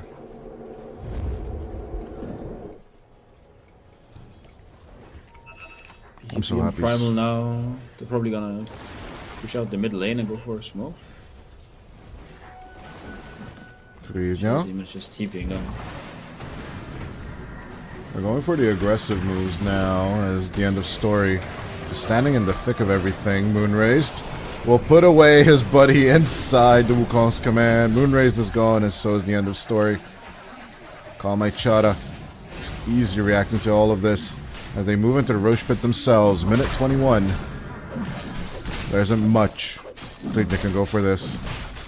There is an Invis rune on the Primal. They put down Sentry. I don't know if Demone can rush into this. He's right at the edge of the Sentry Ward as well. As terrorized threats coming out from Ward J. He will eventually throw it in, but it's totally empty, Demone. Reacting perfectly to the Boundless Strike. Going for the Pulverize, has a few pulses, but losing Ward J here. And no more Terrorize behind him. He is eventually gonna die. Pull him back into the pit. And an easy execution on the Godzilla. That was very awkward as well. Awkward. Yeah, really awkward. The Sven ulti was running out. If they just waited a bit longer, they would have been fine. I think they assumed that Sven Roshan would be was low. killing the Roshan a lot faster. Yeah, maybe the prediction of Roche being low was just wrong. Yeah, I think so. Yeah. It's easy when you see everything, right? Because you're a spectator. Yeah, definitely. Like we always forget the fact that we have the upper hand of the information. The boys don't really get to see what's going on inside the pit. But it's also a bit of a sense of feel, right? Like, well, I've seen these two heroes beat down the Roshan before.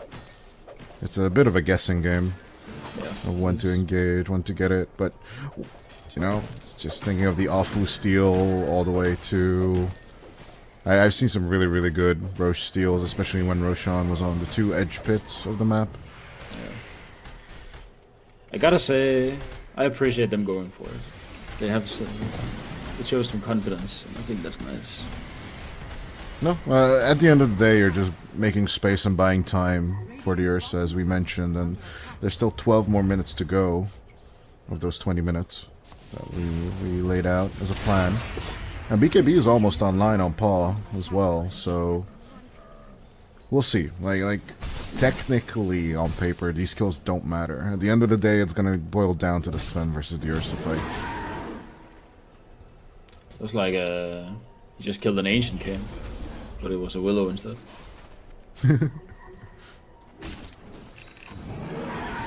Equivalent of gold that he got. Moonraised.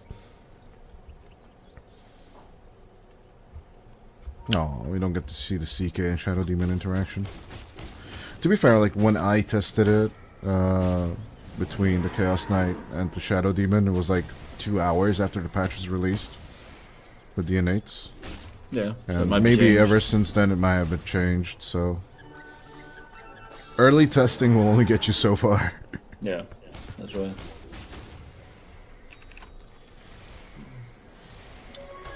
This game is a bit... I think it's gonna be a bit of a standstill for now. Yeah, trench warfare is always nice. It's a great pastime of the human race. I think they're coming in on Primal though, which might signal action.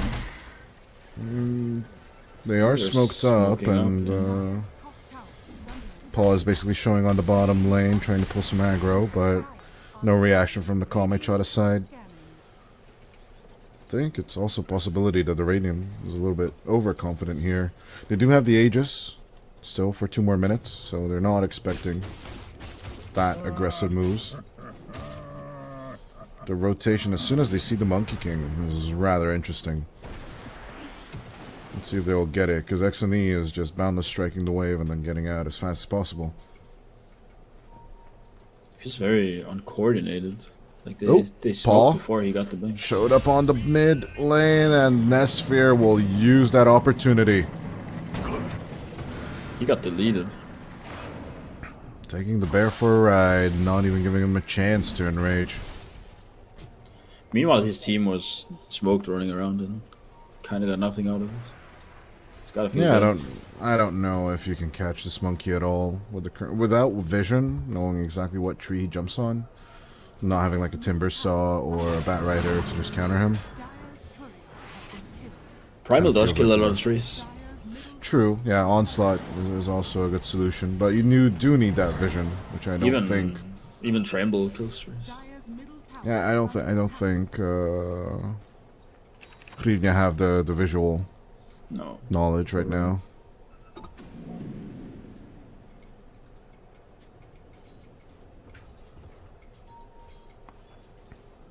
But yeah, looks like the battle of the Svens. Sven is just an ease of execution play.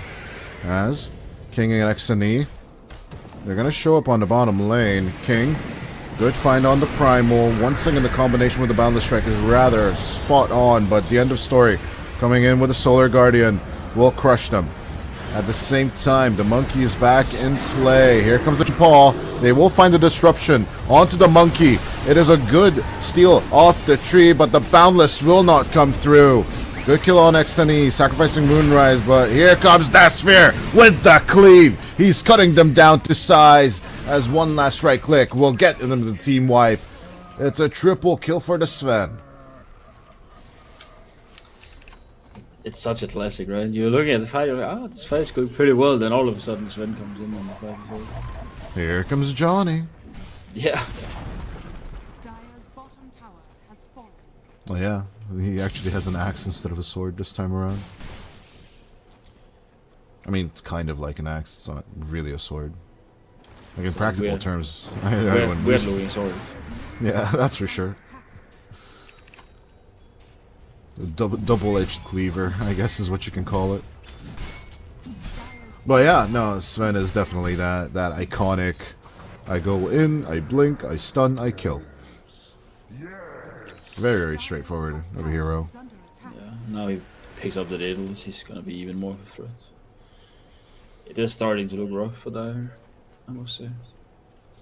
Yeah, last game as well, they went for the plus 50% God Strength damage. Of course, that was on Paw. This time it is on Nesphere. And as we are heading towards the inevitable outcome of a Game 3, I am kind of wondering if one of the teams is going to be ballsy enough to just take it off the roster in the banning phase. The Sven? Yeah. Yeah. It does seem like a hero both teams like. This Primal really has not worked out the way they hoped for. Yeah, especially with him dying inside the Lotus Pool. Dire are scanning. But at least God Strength was forced, and Paul. Clock is ticking really, really fast. He needs this Bastion, he needs it yesterday. Speaking of Paul and his Basher, here comes Nesphere on the chase. That enrage is eventually gonna end. Solar Guardian coming through as Jesvi joins the fight. They need more right clicks on the Sven because Paul's just turning around. Oh baby, Cocaine Bear is here as Paul will rip a piece out of the Sven. Here comes the counter. They will manage to control Paul, take out Word J as well. As long as they get more out of the fights, that's the goal of Call My Chada now. Because we are getting to that certain territory as, oh my god, King actually jumps on the end of story. The position for almost single-handedly killing the Dawn. What blade mail, he says. as the Chaos Strikes just stack up and manage to get the kill on the core player. That was strong. Dire's top tower has fallen. That was I guess he just showed us why he bought the armor. Yeah, he's just single-handedly killing cores, so can't really argue with the results. There's some like not so well executed synergy on the Dire team with the Ursa. I feel like Ursa should be able to, like in the top fight, pop in rage and then turn around and hit the Sven, and then don't ultis immediately. Then everything goes a bit better. Moon raised. Malphite held back just a bit. Curse Crown ticking down on Just V, but here's Melesh with the save. Onslaught coming through. Demonaeg trying to delay things, but eventually the Boundless does come through. Even with the Wukong's command, I think Demonaeg could get out of here as Paul. For a turnaround, takes out Just V. And the hit and run tactics now from Hryvnia prove to be a little fruitful. Yeah. There's a BKB on cooldown now. I guess bottom tower is free if they want it. Seems like Sven does not want it to farm. I mean, with the Basher up, I think getting next to Paul in any shape or form is going to be dangerous. Yeah, if he doesn't have the BKB, then I think they turn around and get it. Well, at minute 15 I did mention 20 minutes. Paul, the clock is ticking down on that. I would have expected this basic build that he has right now, plus the shard. But he's holding off on it for now. I'm guessing he wants to have buyback, so since he sees that high ground is being threatened. Yeah, I like that. As there's no more outer towers on the Dire side. And Roshan is once again getting tickled. There's a BKB on cooldown. This Rose is free. Gonna use the God Strength. Then they're gonna wait the God Strength and then it's go time.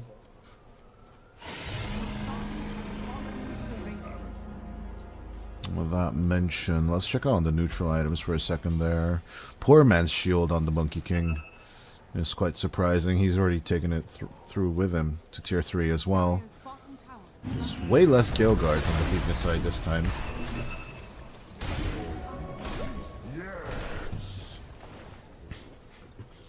They are not as afraid of getting bursted as they were last game.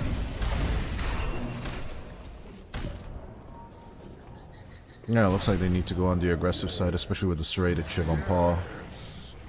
Yeah. But yeah, I think that King is just basically building a 4th core at this point with the CK. It does seem like it, and they also have the Nature's Prophet, so they're gonna end up with 5. Nature's Prophet is soon getting up to the primal net worth, and CK is following along as well. Yeah, genuinely though, Just V has more utility with the Hurricane Pike and the Lotus Orb coming in as well. Yeah. Although that Aghanim Scepter for any kind of support is rather a greedy build, but it's looking to work out as Paul. I think they sense that he's here somewhere. There's Rivet Define going in with the Harpoon. They don't have a BKB piercing stun though.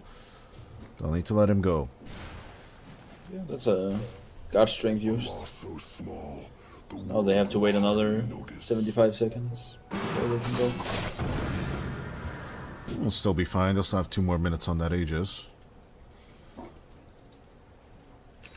As, talk to me about Xene's build on the Monkey King. Mate Slayer, Scotty. He just exists to be a nuisance. Right. So That's it's not his job. really about getting those kills, it's more about just being a nuisance, as you mentioned. He doesn't have to do any damage. He just needs to be there, make sure that his team can hit. He has King. CK and Sven doing damage. Also being a nuisance, as instantly, before the pull ends, Moonraze just evaporates. Yeah, the Rift Illusions are suffering a lot of damage though. So it's an expensive support kill. With Jessie coming in with the banner. They're back on that high ground on the mid lane. Nesphere.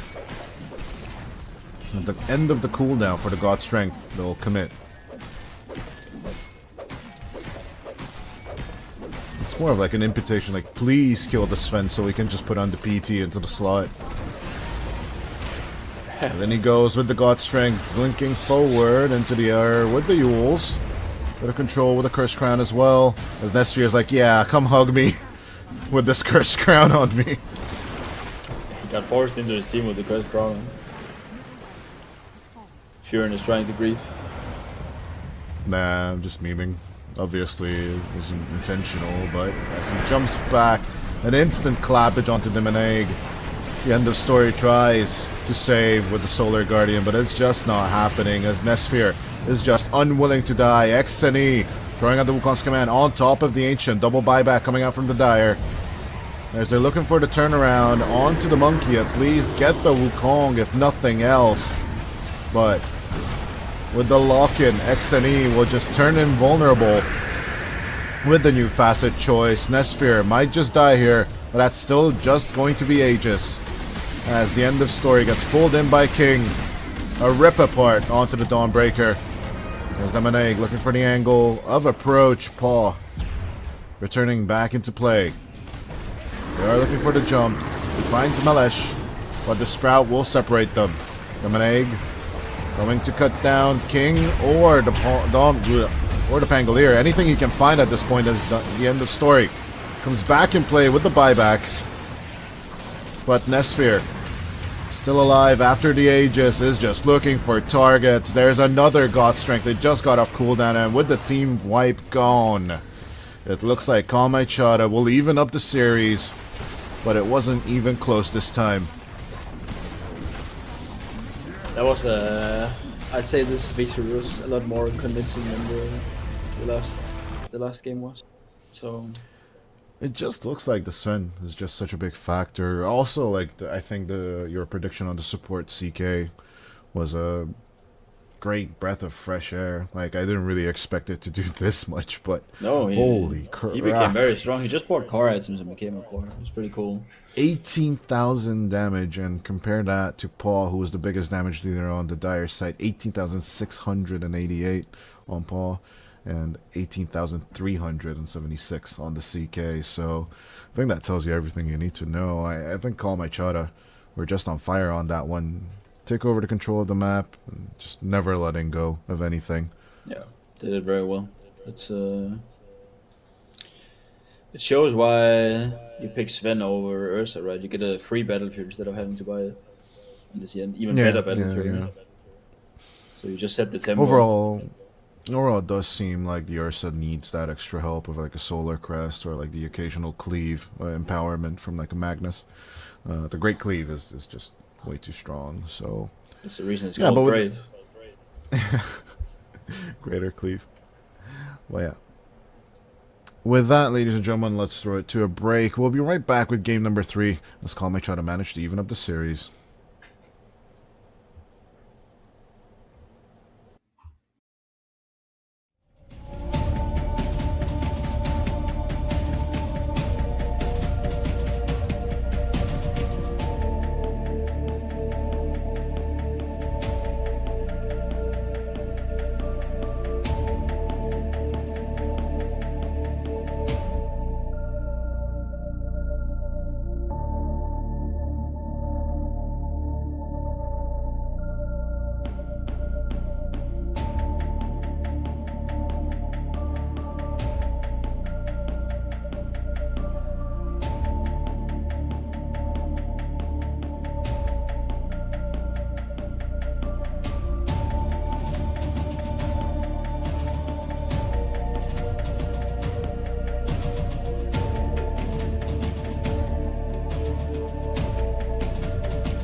Ladies and gentlemen, welcome back to game number 3. My name is Dota. I'm joined by IVZ here with Call My Chara versus Team Hryvnia.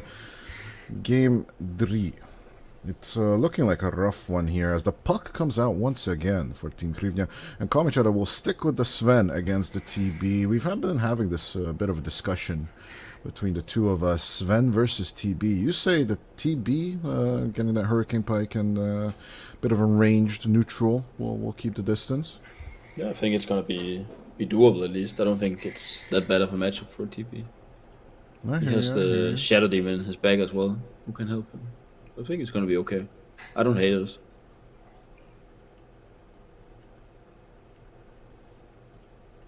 I'm very interested to see what's gonna happen with this Marcy.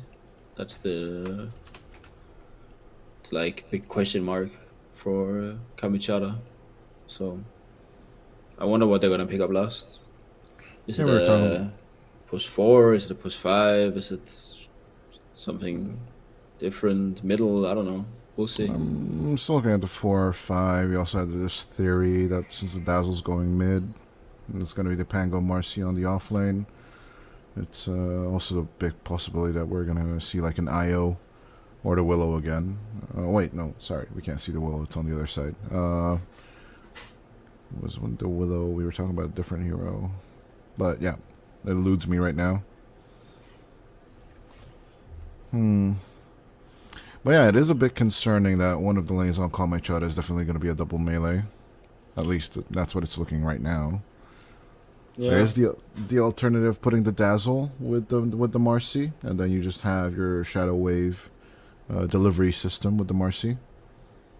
Yeah, you can. Yeah, I think that's pretty cool actually. You can jump on people and then throw them into the wave and use the Shadow Wave. That's a nice lane, nice combo. Shadow Wave is not that strong against TB because TB has high armor, but that's the concern right there. That's why you'd rather have the Pangolier against it and then go for like the eventual value point and lucky shot. Yeah, Pango does physical damage as well, I guess. So. Yeah. So that's TB, right? Mm-hmm.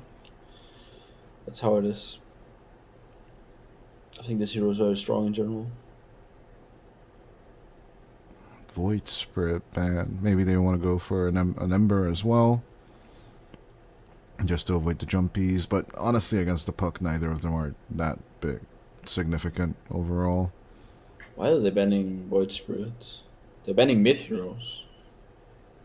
That seems very weird to me. They're kind of thinking that the Dazzle and the Marcy is supports, but I think the Dazzle is definitely a core in my eyes. As we talked about earlier, these teams probably scrim each other, so they might know something that we don't know, but it still seems a bit weird to me. Yeah, they ban out the Monkey King this time. It might be... Well, they already have them. No, they're just protecting the puck, I guess. Yeah. That's what I'm thinking, but... Beastmaster offlane coming through. A bit of a classic. Good throw back to 736 as the Queen of Pain makes the appearance. Overall, it does look like Call My Chara. They're putting the Dazzle on the support role. Position 5 Dazzle. Overall, as... Yeah. Looks like you called it. They knew each other that well that Jesvi actually plays the Dazzle here. I think this Dazzle cosmetic, of course the viewers can't see it, is worth a lot, isn't it? The pipe, isn't it like $200? Yeah, the pipe is pretty expensive. I can check for us. I like the Beastmaster pick when you're against Sven. Yep. You have BKB piercing, which is so important against Sven. €193.67 right now on the market. $200. $200. I love Marcy. Marcy's a great hero. I love watching this hero. I hope he'll do well in this game. Yeah, I think King will definitely cook something up. You can even do combinations with the Queen. Yeah. So I am expecting some of those Shadow Wave and other like Rolling Thunder combinations with Just V. It's just that the laning stage is a little bit awkward. I don't even actually know right now how the Sven stacks up against the Beastmaster. If you could clarify on that, maybe. You mean in the lane? Yeah, that's what I'm thinking. Like, is it good? It's, Is it a good Sven lane, or are you It's just like getting screwed? alright. Yeah. Okay. It's gonna be like a 50-50 lane. I'd say so. I think it's gonna be a pretty uneventful lane, probably. Yeah, definitely. We're gonna be focusing more on the top lane because that's where the TB is gonna be, along with Melish the Pangolier. So that's gonna be the rougher one for sure. If we think about it, the metamorphosis timings are gonna be crucial here. And of course, Moonrace with the disruption, you can just delay it until the TB gets close, puts out the metamorphosis, and basically anything is dead. I'm gonna put out a prediction here for the blade mail co-op. Go That's ahead. coming in. He's gonna buy a blade mail on this co-op Why is this a thing again? Explain it to me. because of the bot. So it's the facet, right? So it's just basically amplifying that return damage, isn't it? I'm not exactly sure how it works, but I think your life steal off of your blade mail. You just return a lot of damage. You jump in and you don't wanna hit her at all. She has a blade mail. So you buy I think it's blade mail, Kaya, Saint, and then an Aghanims, and you just spam fuel in the fight. No one wants to hit you because you have blade mail on and you spell life steal a lot. Right, so it's pure and magical reflected damage. Screen of Pain returns 20% of the damage dealt, and then you just add that to your blade mail, so you're basically becoming a bit of spell damage returning system. But then why don't we get like more HP related items on the co-op? You do buy the Kaya and Saint, gives HP. The Aghanims gives HP as well. And then Yeah, more oriented towards like an Octarine core or something, but yeah, I think that Bloodstone is a bit underrated with this build actually. Bloodstone, even with its current state. I'm not exactly sure how Bloodstone works right now, but yeah, I think it's a bit underrated with this build. It's just extra spell lifesteal basically for 5 seconds. Yeah. Plus the basic dispel. Yeah, that's something I constantly forget that it has basic dispel. I think it's underrated in the build, honestly. It could be great for like silencing builds. Against the puck with the Waning Rift. Yeah. It's not a bad one, actually, if you think I about think it. it's a bold prediction, but I think we're gonna see more Bloodstone Queen of Pain in the future. But yeah, then are you leaning towards Call My Chara in this game? I mean, the Sven has been at 100% win rate in this series so far. I just want to see Quad Blade Mill, then I'm happy. All good for me. Yeah, I'm leaning towards Call My Chara for sure as well. To be fair, I think there's a reason why Beastmaster has been getting less and less popular in this patch. Yeah. I still think the hero is very good. It's still a really, really great hero. It is. I understand why they let the Sven through, even though it has a 100% win rate this series so far. Because they should have the tools to handle it with the Shadow Demon and Beastmaster. Yeah, Dismaneg actually blocking off. It's going to be 2-4-2 on the runes. While she's going for the long-reaching play. He'll secure that second one for his team. As out comes the disruption, Melish is just going to double jump. That's a 10 out of 10 landing right over there. That did nothing. That was a very funny, engagement. He's just like, I'm out of here. Goodbye. To be fair, it does mitigate him from getting Swashbuckle on his first level. So he'd rather get the shield crash so he doesn't take any damage, and then... I think you go shield crash anyway. You go shield crash anyway. Alright, here, yeah. As and goes. Did a little bit of dispose. King disengaging. So, yeah, looks like, yeah, why not use the spell that utilizes your facet? True. True enough.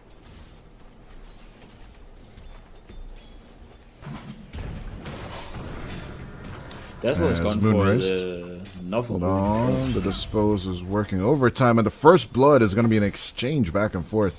Still, Moonrace gets the kill first, and he will enjoy 100 extra gold. Dazzle's gone for the novel boon talent. I think that's very interesting. makes it so whenever people have weave on them, you heal them for more. And you give a barrier if you overheal them. But I don't think you see this facet very often. No, definitely the other one. Hold on though. Out comes the Stormhammer. A little bit of engagement on that sphere. He's about to. Nope, he's not about to die. There goes the Shadow Wave. As. Yeah, Poison Bloom does seem to be the one people choose, but that's usually on the offlane or the mid, isn't it? I think it's chosen on support as well, usually. Really? Oh, it's been a while since I played or seen the Dazzle support, so. I like this facet a lot because I like healing heroes. I think they're cool. So I would like for this to be strong.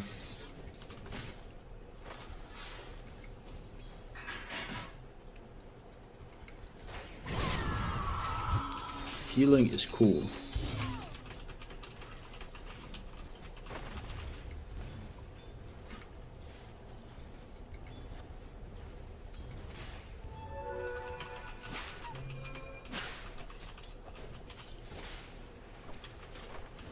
King has gone for the Fleeting Fury facet on Marcy, which is also pretty interesting. So he's not really interested in moving his teammates around, he just wants to hit. It does seem like a general style of his, that he wants to deal damage when he plays support. Yes, King. Going for the dispose on paw, but I think losing Melesh will definitely send the Marcy running. Although Moonray says no. Now comes the disruption. Can you get enough on her? No, you cannot. Although, yeah, King's having a bit of trouble throwing out the disruption illusions and everything else. The Menag being a little cheeky with Exony.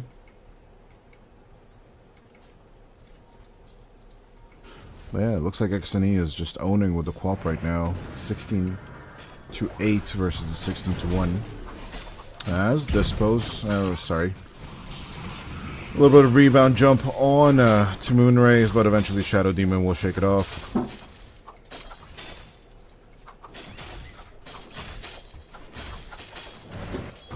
Things are looking very equal. Bit of a lot of mana just wasted on this top lane right now. But it is, as we mentioned, the more active lane overall. Not that many kills or action on the others so far.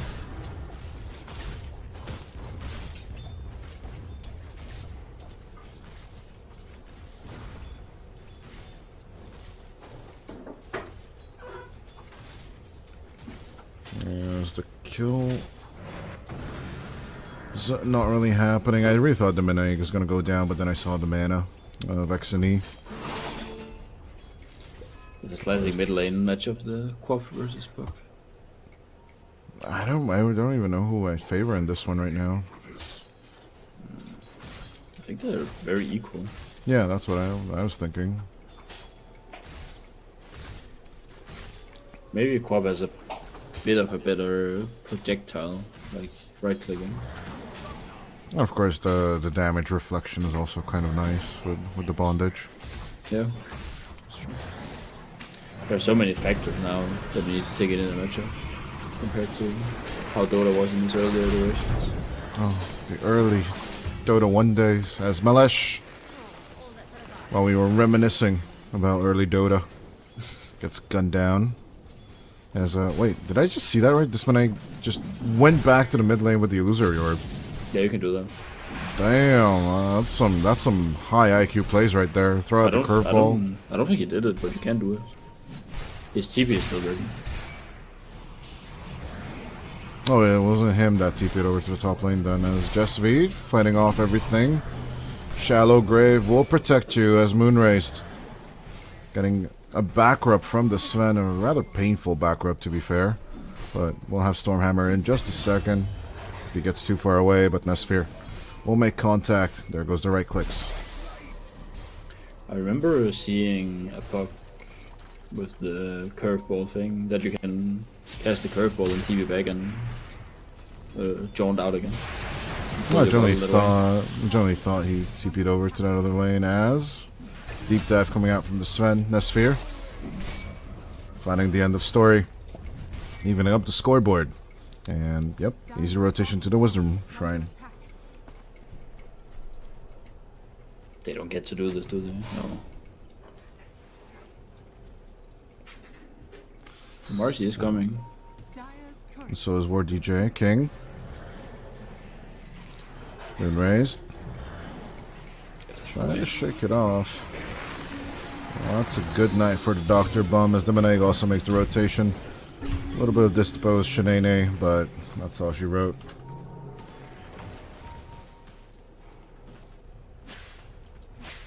Dyer's middle tower is under attack. I think this is okay. They make a pretty big rotation. And they only get the Marcy, who's super low level anyway. Yeah. Collateral damage, as they say. As we switch over to net worth, it's pretty much as what we expected with Paul having dominated his lane pretty much. 2 assists to his name. And with Moonrays giving him ample opportunity, it's now a bit of mid-focus coming out from the Dire. Then goes a Scream of Pain. Instantly a reaction with the Dream Coil Sonic Wave from the other side. X and E without backup. Was a little bit overzealous if you ask me, but Moonrays with the Shadow Poison will go down. King still hanging out there, trying to dominate the rune as Jesvi a little bit too late for the deny. Shallow Grave is available as King. Going in deep. There's the Waning Rift. What? It's not going to be enough damage, and of course the Shallow Grave will protect the Dazzle. He had a lot of spell life still on the Quap there. Like his HP actually went up a lot, I must say. Close but no cigars. The Spaneg. Thrown back for a little. Well, actually, Nesphere now already at 3.5k net worth. Shutting down the end of story pretty hard. Is this one of those Helm of the Dawn, Aghanim Scepter builds, or are you just going to go Helm of the Dawn, Vlad's, more aura based on the Beastmaster? Helm of the Dawn Blink, actually. It sounds the best right now. I think it'll be Blink, yeah. Dyer's middle tower is under attack. Usually you go like Helm of the Overlord into Pipe or something, but it's not that good. Pipe. I think Blink is the choice. Getting that chain stun now from the Rolling Thunder and of course the Stormhammer, but as soon as they realize that Nesphere doesn't have that much HP, they're going to back off with the Rogue Knight. But on the other hand, from the other side of the map, here comes Paul. They're just looking to lock in on to the Dazzle. There's a little bit of a back play. Auto projection is available, but that's not going to help you that much as Jesvi goes down. Maless is still disrupting the gameplay, but Metamorphosis TB is coming for that tower as it's a full commit coming out from the Dire side. Hryvnia will take your tier 1. Question mark by Moonrays. Ooh, the BM, bro. Mistly. That's what I would say, that's for sure. How do I misclick the question mark? That's impressive. Oh, they're defending. They are looking for the counter. Exania has arrived with the Queen of Pain as Nesphere. Coming with God Strength, but the disruption is a good save. Target change. Right onto the Beastmaster. The Sonic Wave will run down the Beast. But at the same time, paw. They need to get the TB. Now without Metamorphosis, now with anything, Nesphere is running forward. Quap giving him the vision. Now goes the hammer. It will land on Word DJ, but at the same time... Ooh, that Sonic does a lot. Into the air goes the Pango, and finally, the crashing of the shield will take out the Willow. Well, 2 for a tower. Could have been worse. Yeah. It's a bit of a weird engagement. We had the same thing in the other game, right? Where the tower was dying and then they came in anyway. And you're like, they're not supposed to defend this tower, they're doing it anyway. I mean, as long as you get results for it, why not? Yeah. You're not wrong. I'll take those kills. Especially due to the fact that Hryvnia have been rather passive on their objectives for all 3 games, haven't they? Like, the tier 1 is almost falling down like the London Bridge. Yeah. While Kamechada's mid lane tier 1 is just basically untouched, and now a catapult coming in. This could basically secure it for them. Yeah. Pop is buying the blade now. Easy prediction. I don't know, is it a normal build now? I actually don't know. I've seen it a few times. I was just always questioning it, but you answered it with a faster choice. That's Paul. Dire's middle tower Fighting back and forth against Melesh and King, but eventually they will take out the TB. Melesh, knowing full well that this might just be it, will do another double jump. Take Moonrace to the grave with him, and the armor coming out from the shield crash is helping him. His XNE comes in as backup. Sonic Wave is available. Just a little bit more damage on the Willow as the Scream will hit along with the Sonic Wave. Melesh survives the whole ordeal. Okay, now that's something. I feel like that was a statement, Sonic Wave. Sit down. Yeah, exactly. It's like Oh, the turned. seemed a bit unnecessary. Yeah, the old Unreal Tournament days. Sit down. Or just a throwback to Fatality. TI. I'm actually thinking, like, Stay Down from Puppy. Was that TI 10 or TI 9? I always forget. I don't know. Radiant's middle tower I don't remember which TI it was, but he just looks at the camera after, like, a Casey interview and he's like, stay down. So good. I don't remember that at all. No, it was funny. Yeah, I'm an avid consumer of Dota content. It's not healthy. I am as well. Apparently not That's enough. not healthy either. I'll find that interview for you later. As the end of story. A little bit of pullback on the Beastmaster. Moonrace coming around the bend for a bit of help. Demonic Purge onto the Sven, but at half HP, the Rogue Knight is just gonna get clapped into. King will also fall. He's on the other side of the map. We have a little bit of chase going on onto Paul. It's looking like a bad day to be a core. This is the push forward, wants to kill the guy, drags his core in, and then the core dies, and the core still kind of play. Dire's top tower is under attack. I mean, it's basically what both teams need to do. You need to delay the timings of both the Sven and the TB, so... Makes sense. This squad is super strong right now. Oh, it was an interview for OG TI-10. And it was a Slacks interview. I'm sorry, not a Casey interview. Dire's top Well, tower yeah. is under attack. What's this? Yes. Got a real pull back, but out comes the Sonic Wave. Good with the catch. Shallow Grave is helping just a little bit. It could just be enough. It is enough! Radiant How the hell did he get out of there? Did you see how much lifesteal you had there? is under Yep. I wish, like, you know, instead of the damage numbers, you could see the lifesteal damages numbers as well.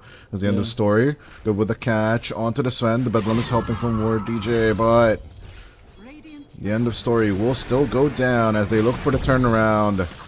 It's looking like this Shallow Grave is just working too damn well for the Radiant. Yeah, this Tesla's doing a lot of work. Oh my, Chada is just cooking with gas. Even though they're just farming under vision. I don't know if they'll find the wards eventually, but... Seems like the couriers are coming. Yeah. Yeah, I like the overlap warding here, though. It's just a great idea. You know, to just double down on wards. Yes, you still lose both of them in this case, but... You know, in a lot of your pubs, this will be a great trick. Yeah, I agree. Just ward one side and the other. Make your enemies contempt. Oh yeah, you warded that observer. Yeah, you There's the warded word it. in here. The end of story. Sent back to hell as punishment. We're trying to even attempt the life of the Sven. This Dazzle and Crop combo is very cool. No, even any of the deep jumps, especially from Melesh as well. It just works, you know? Way better than Fallout 76. I have no idea what we're talking about now. You lost me. I'll explain to you later as XNE takes out the kill on Moonraised. Paul, or DJ? You know Todd Howard and the It Just Works meme? I have no idea what we're talking about. Oh my god, I need to send you content. You've been consuming just Dota, that's the problem. As the TV's gonna get jumped. Over the rebound, out comes the poison as well. The Nothal projection, cooking, and cooking. At the same time, toward DJ they go, but at the same time, the Sonic Wave straight onto Paw. There's nothing the TB can do. Deeper and deeper they go with Melesh and the Quap, but at the same time, the Primal Roar locks in onto the Queen. XNE going down, but here comes round 2. King diving deep with the rebound, another illusory orb for the jump away as Demoneg will disengage, and they will get 3 for the price of 1. It's a super cool combo with Shallow Grave and the spell life steal from Quap. Like you amplify her healing with Grave. You know, overall, the damage reflected as well. Yeah. I don't know what I would do here as Paul. Dire's courier has been killed. It is a rough game. I think you avoid everything. Maybe once he gets the Dragon Lance and the Hurricane Pike, it's going to be a little bit better. As and I say that as Demoneg dies. Well, we'll see. So far, the end of story is struggling to find a footing in themselves, as he is going for the Helm of the Underlord, as you mentioned. The blink is far, far away. Moonrace looking for the turn onto Melesh as Nesphere comes around the bend. Comes out of nowhere. Just walks in onto the Shadow Demon and rips him to shreds. These 3 cores just moving together all the time on the Radiant side.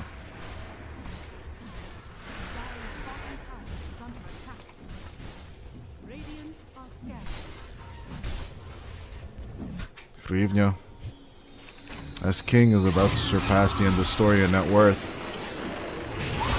It's really showing how much nerf the Beastmaster has gotten, as with the Sonic Wave, XNE is just not getting enough HP. Well, you can't spell lifesteal if you don't hit enough people, as King will be shut down as well.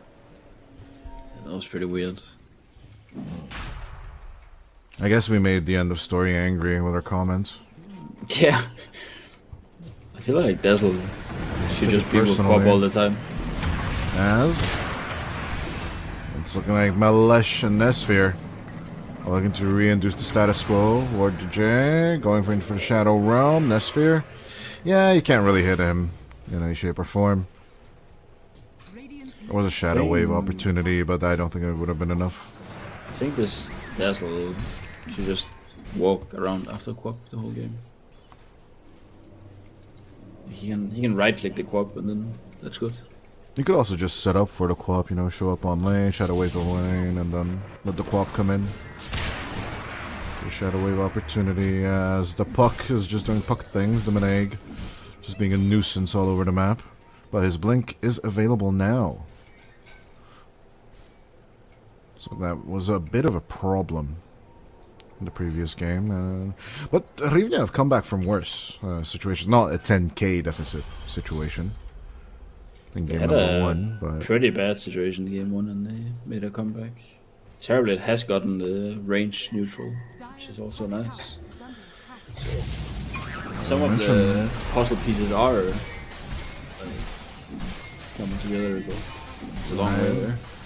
They could still get there, but they're definitely going to say goodbye to this Tormentor. Huge commitment to the Roshan. Little things. Quap gets the Tormentor. That's split arrival onto the bottom lane. How did the Quap get the Tormentor? King and Marcy has a shard. Okay. But the Dazzle does not. That's so mean. I hate it. As a support, when this happens, I just hate it. Nesphere coming around, finds the double hammer onto the Beastmaster and the TB. This is just brutal. Just call my Chada. executing their moves perfectly. They're using their advantage to the maximum as Demonic tries to escape. The right click does not mitigate the blink. Eventually, it's just a tad bit too late for Demonic's jump out. But 3 dead now. You can just take care of this Roshan. Initiated by Hryvnia.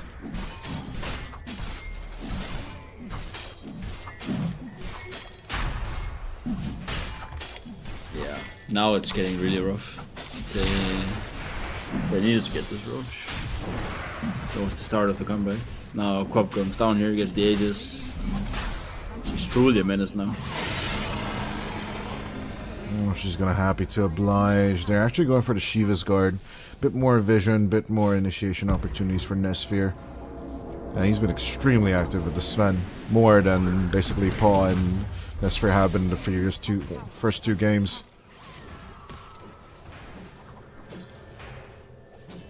Also more spell dive still. Yep. For the Quap. Yeah, good old Searing Signe with the Vampiric. Some of these auras are really ridiculous, even on level 2 and 3.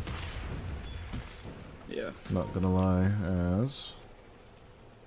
Oh, no, it's just on creeps. I heard, like, Stormhammer, and I was, like, thinking, oh, the puck got caught, but nope. Demonic is already out of here. He's like, I'm just avoiding everything coming at me. I'm doing puck things.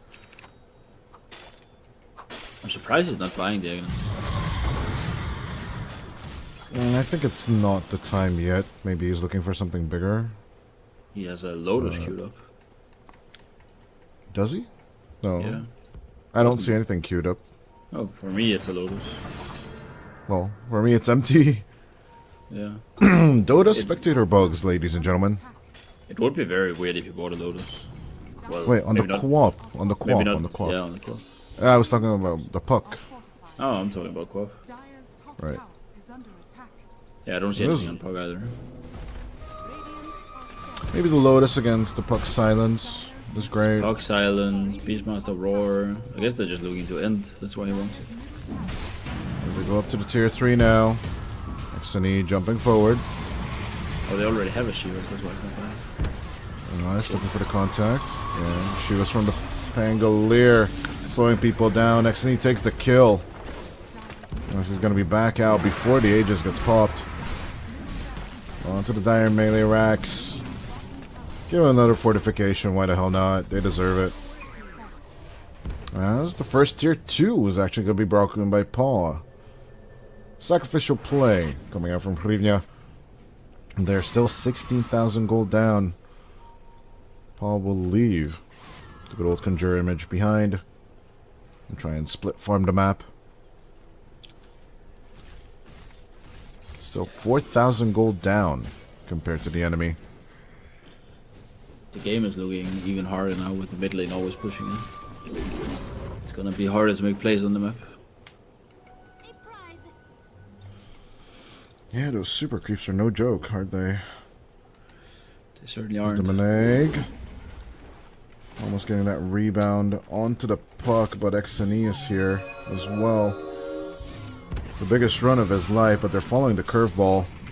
They know exactly where to go. Disruption for the blink opportunity. There it is. Good jump away, but Ward J and Moonrays, they could be the ones in trouble this time. Yules up into the air as a sonic wave is available straight on to the Willow. Oh, I don't want to be Ward DJ this game. This is a Quap guy. XNE, he just throws out the Sonic Wave whenever he can. He doesn't care.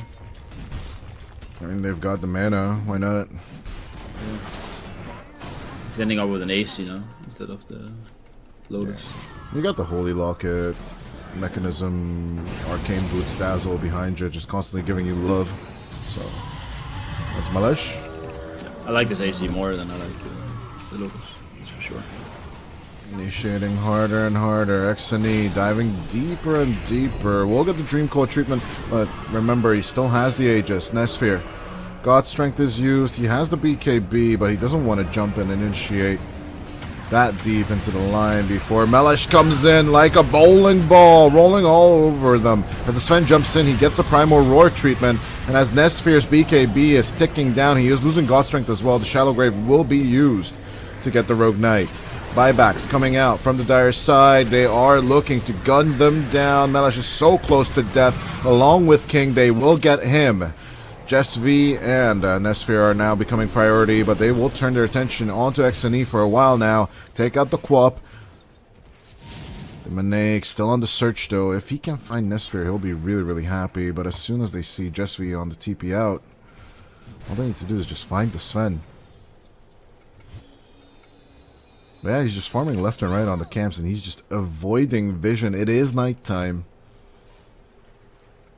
Oh no, he's just breaking ankles at this point. He sticks around with the Sven. Takes out both ancient camps once more. What Seems a joy so to see. unnecessary to stay there, though. Nah, he's Very just breaking risky. ankles. He's just breaking angles, man. You can't see me. You can't see me. Oh, it's a very big fight for the Dire team. They Nesphere? really needed that.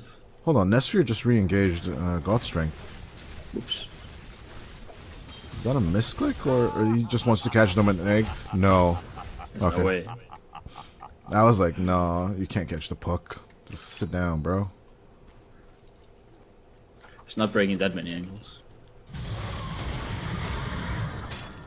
This was really good for Dire though. They gained a lot of gold from that interaction. Yeah, still, even despite the buybacks committed for it, it seemed to be worth it. Yeah, it was very worth it. TB didn't have sort of a buyback, he just got to play TB things. The Scotty's queued up next on paw. Really, really missing. I haven't been seeing Moonrace put the Solar Crest on paw that much. Maybe it's just a visual thing. Just miss it in this situation as the Dream Coil goes through. Lemonade committing hard. Out goes the Primal Roar as well, but the Shallow Grave is saving the Quap for now as XNE looks to turn it around with the Sonic Wave once more. They're looking to dive deeper and deeper onto XNE, but the counter plays from Melesh is just too much. King committing along with Nesphere onto the TB. Paw is looking solo, but the turnaround Sunder, good play onto Nesphere. Paw, all eyes on him, but eventually the TB will fall. 70 seconds without him. As the end of story on the run. That is a total team wipe by Call My Chara. Eventually, the net worth lead is just too much to handle. One buyback remaining on the Dire as GG is called. Call My Chara. The healing on Quab in that fight was insane. Did you see that healing? Yeah, they just maxed it out. It was a roller coaster. Yeah, wave and mechanism and everything. 35 to 17 with a 20k net worth lead. Yeah, perfect 30-minute game right on the dot. Well done. But yeah, overall Sven just really, really strong, I guess, this patch. It does seem like it was the battle of the Svens on this one. I'm not gonna lie. I feel like that was the hero of the series, right? Although, to be fair, I think XNE kind of stole the show on this last one, as you mentioned. Kind of did, yeah. I think Dazzle should get an honorable mention in this game. He made a huge difference. Also in the lane, he made the lane a lot more playable for Sven. Yeah, I didn't think it would have that much of an impact as a support, but it definitely was out there for sure. With that, ladies and gentlemen, Call My Chara versus Team Hryvnia 2-1, and I guess we'll see you guys tomorrow for the next games.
10 seconds remaining.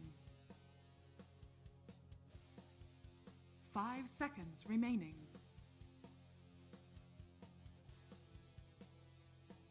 Dire team back. Hello! Oh, there we go. Hi, now you can hear me. So if the whole time I was talking, but I don't think OBS had my proper Radiant audio team input back. involved, so you couldn't hear anything I said. That's okay. I'm gonna redo the intro real quick. This is, of course, EPL World Series America, and you are watching Team Sin Compromiso versus Starbacks. I am Plate, bringing you the action of all of these well-seasoned 10 seconds remaining. EPL players. Of course, Lumiere is a TI talent, 5 Alone, seconds Monty, remaining. Ryu, Prada have all played in prior Radiant EPL team seasons. back. Dad, Wonderkid, Adrian, Yannick, Panda for Team Sin Compromiso. Those guys have been around for quite a while too, and it's nice to see them coming in, you know, get back into some of the gameplay here. And as we see the Oracle picked up. Now the Oracle, one of the, if not strongest, supports in 10 Dota 2. seconds remaining. At the moment, I don't know if it really is a 5 support that is seconds stronger than the remaining. Oracle. As it stands, it is super powerful. Prevents anybody on your team from dying. But it's like this is when an immovable object Dire meets team back. an impossible force.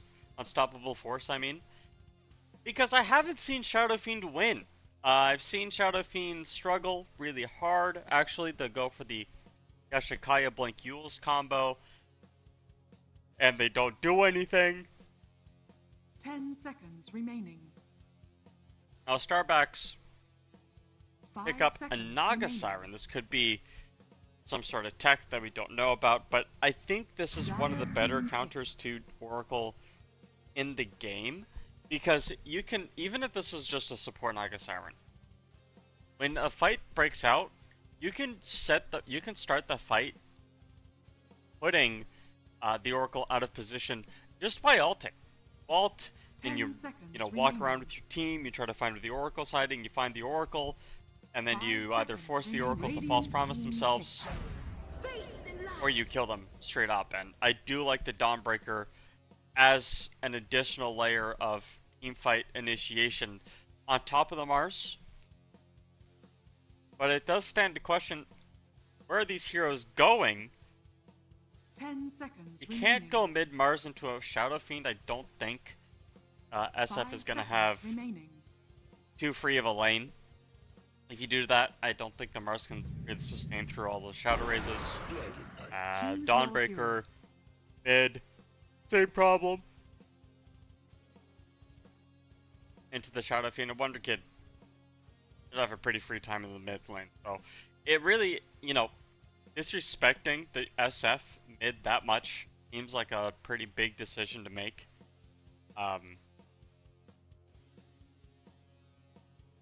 And it is going to be the mid Mars. And you do have spears to stop the combo. Arena's really decent as well. Alone going for Victory Feast. I don't know if I'd go for Victory Feast this game. I think you'd rather have the Vision Denial. Mostly so that Marcy can't get out of the arena. And Oracle can't save people in the arena either, if Oracle isn't in it. So that's what I would go for. I'm glad we're not seeing a support Morphling. That would be terrible. Wouldn't like that.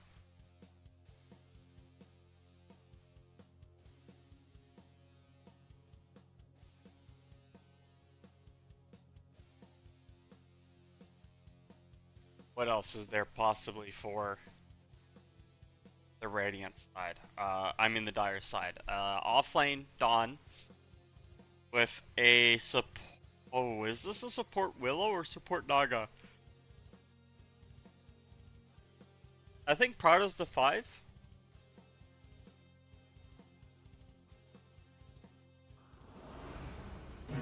So is Naga plus Morphling a good lane combo? Don't know.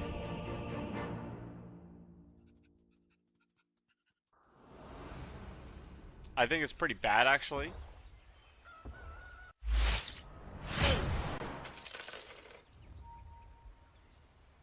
Prepare for battle. There you go. Get everything sorted out. It is, of course, game 1.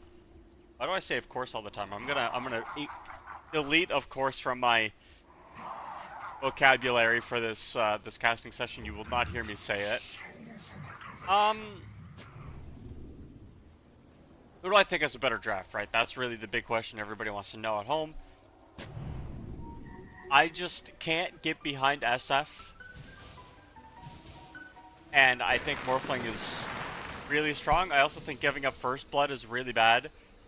Ryu hasn't thrown the hammer yet. There you go. And I think it was a little bit too late for that, so only brought down to half HP. Genek. 30 seconds to battle. Genek. How do you say this name? I have always said Yannick. I feel like that's correct. It's more fun than Genek, to be fair, saying Yannick. But I could be very wrong and not know. I could also ask the players, but I don't want to bother them, so I'm not going to do that. It will be the Monty Dawn or the Willow Dawnbreaker lane alone. Evades the World of Dad, which is A-okay, and of course, I don't believe Marcy did get a ring, so it's going to be a 2 for 2. Just have to worry about the Deluge slowing the maximum movement speed even, and the Blood Grenade does come out as well. The Creep Wave is here for a little bit of vision. The Deluge comes out one more time, and a couple of right clicks later, Lumiere will get the First Blood, dodging the uphill miss chance, which I think is 50-50, if I'm not mistaken. I think that's the number.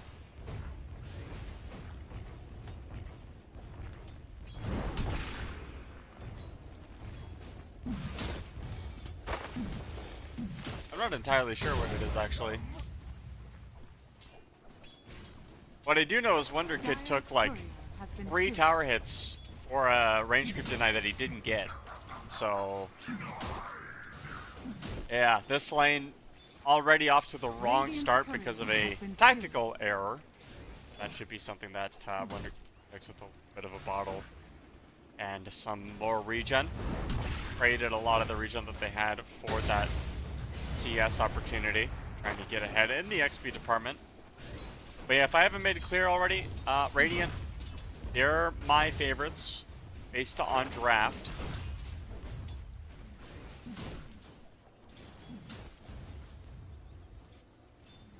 They're not my favorites, I meant to say.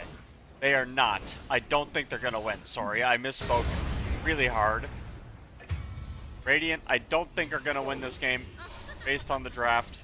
I think there's a considerable edge for the Dire, and more so when you kill the enemy carry. When that happens, it's a problem. Dawnbreaker is a very good laner in Dota 2. One of the stronger kill threes in Dota actually as well.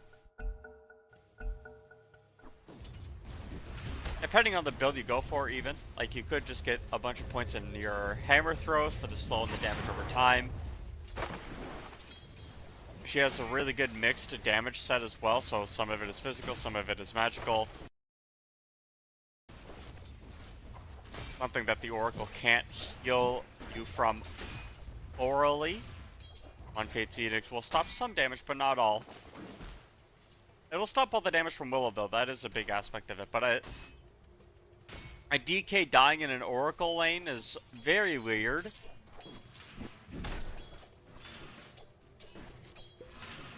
Not something you see every day or at all, really. Alone, tossed back. The Blood Grenade is there, and a couple more right clicks will make that the result of a kill on the Mars. And what is happening with these creeps? So you've only missed like what, 2 creeps in mid? Goes back to the middle wave for creeps that are missing.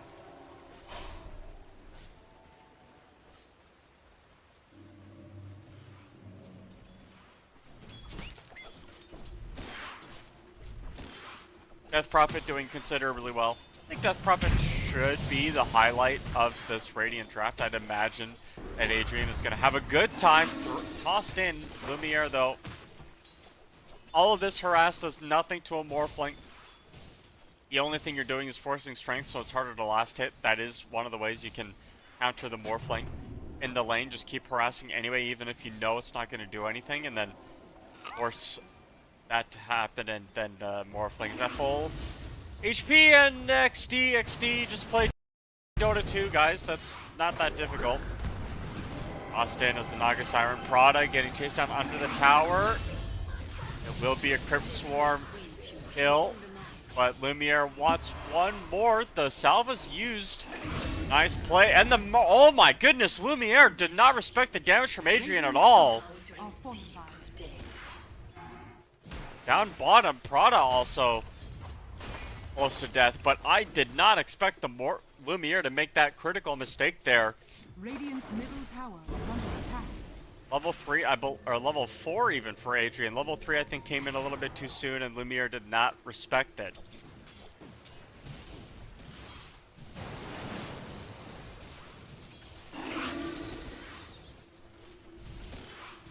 Well, if you are behind, or if you have a draft disadvantage, just win the lanes. Oftentimes you can surmount draft disparity with itemization. Willow, trouble. Prada is here. They will find the kill onto one. As Ryu thrown back into the pits of despair. A couple more right clicks from Data as he tanks the tower. Very happily, Ryu. Cross Dragon slow. They'll do the work.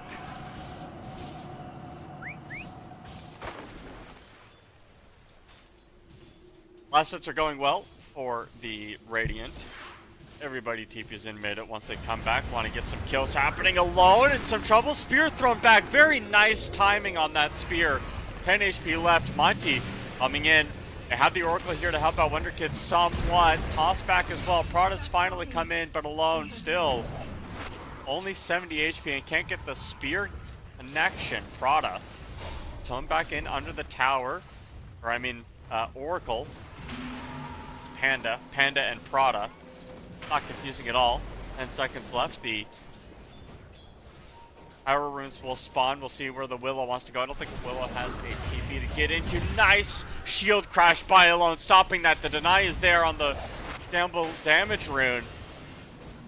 Nice shield crash by alone, stopping that engagement. I didn't know that actually did that. It does make sense though that it's a repositioning tool.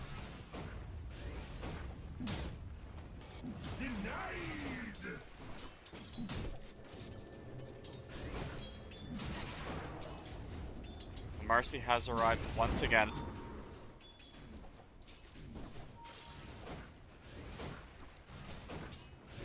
Things happening bottom. Dad is still alone from all of this still. Ryu coming in. Got hit with the Bramble Maze once again, and Dad killed by Monty. TB from Oracle not coming in time, and these kills are just going to keep happening around the map as the wave form into the creep wave. Yannick and Adrian were waiting.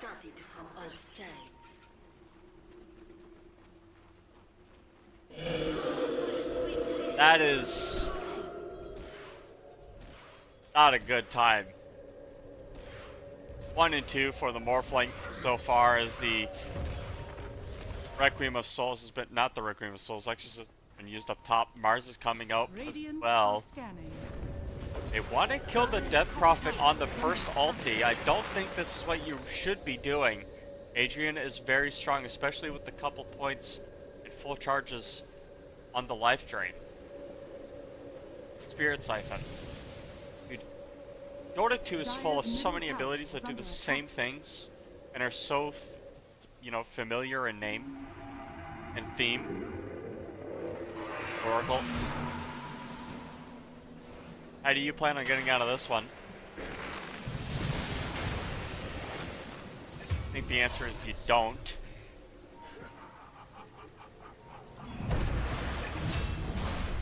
Another kill in mid this time. I think it was Yannick finding the angle. Yeah, and just a lot of kills happening around the map right now. We see the amount of pressure that's being put up by both teams, but take a look at the net worth, and even though the Morphling has died a couple of times, the net worth isn't actually that bad. Unlike Dad, There's no falling behind Ryu.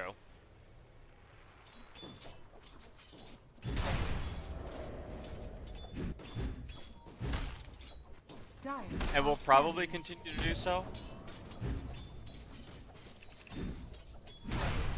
Dire's top Not a tower very is easy under game attack. for DK. The lane is a little weird. You'd rather have a stronger Dire's support top tower in your lane. Dire are scanning.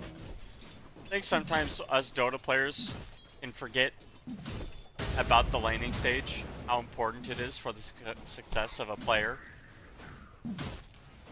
It's a big reason why we don't see AMs a lot, I think, is like you can just shut the AM down in the lane and then you know the AM's not going to do anything for a long time.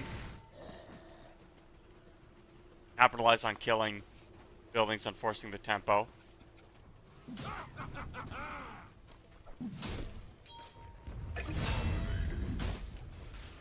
Morphling dies again up top. Likely due to the same combo that we've seen from Yannick and Adrian this whole time. And at some point, if you're Lumiere, you have to stop going top. Right? Like, you have to think to yourself, I can't go top anymore. It's already not a great Morphling game. Now that I think about it, because we have a Frost Dragon to stop a lot of the healing from the Strength Morph. Big counter. Also just straight up have damage, right? The burst damage from the SF is a really good way of killing the Morph. The ultimate from RC also being committed down bottom. Dad in some trouble. The arena comes down. Dawnbreaker pops the ulti, and that should be a clean double kill for Ryu. As they continue making their way over to the Oracle, the spear has landed, and it was a nice hammer throw not to kill the tree to Dire's prevent middle the tower stun. is under attack. Dire's structures are fortified. Radiant's bottom tower is under attack. Ryu playing on the edge, and this is going to Radiant give more space structures for are Lumiere to farm up top. I can't believe Lumiere's still farming up top. It's kind of crazy. Exorcism committed in mid. He will get the kill and alone and not escape the reach of Marcy.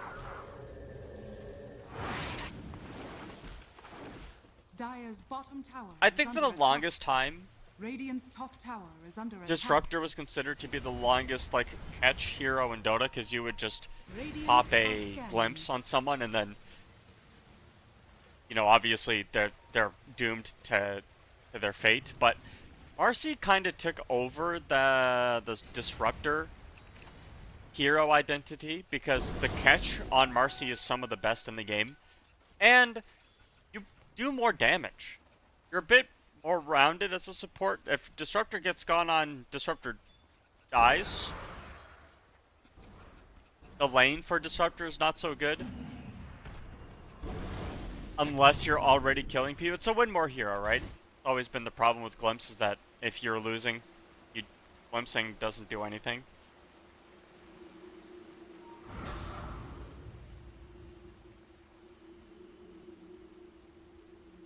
But with a Marcy, you can you always have a stun on you, a reposition tool. That's always going to be useful.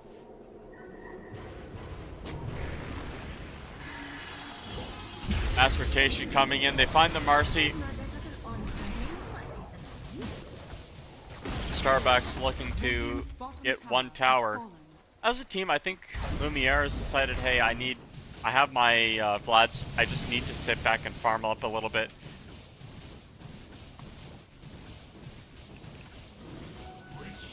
Need to get my money going. Which is fair, like you do, at that point you do have to.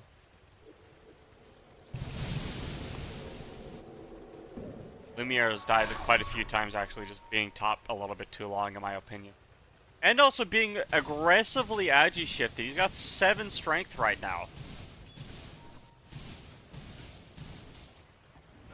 Radiant's middle tower is under attack.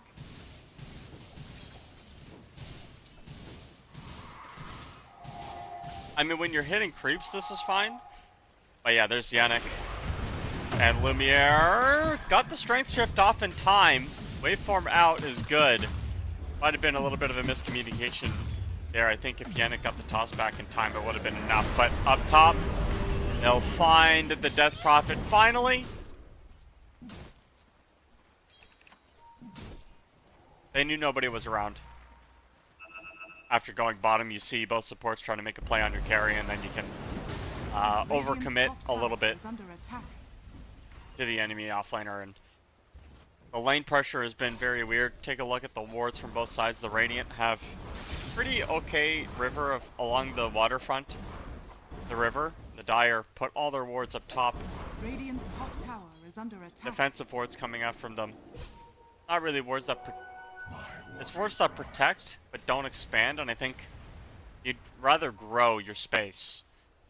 Dire's bottom tower is under attack. If you're a team, you'd really just rather, like, if you look at how much map there is right now, somebody could be farming here, somebody could be farming the bottom area. The Dawnbreaker, for example, could be farming this here, or even like these camps. And the reason why you see these players pushed out forward, and why they don't do what I just said, except for, I guess, the Dragon Knight. The Dragon Knight's taking safe farm. But it's just because the creep wave is so much more value for golden experience. So if you're at home and you're wondering how, like, if you're a core, how you can, you know, increase your farming speed, go to creep waves over creep camps. Creep waves are like 200 gold a piece. You get the full wave. 250 gold, I think. Somewhere around there, and a jungle camp is like 80 or something. Like, the wave is almost 3 times more valuable than a creep camp ever will be. Ancients are the only exception. I think creep camps are like the same value, if not around the same as an ancient camp. But again, ancient camps are good, are a little bit tougher than those creep waves, so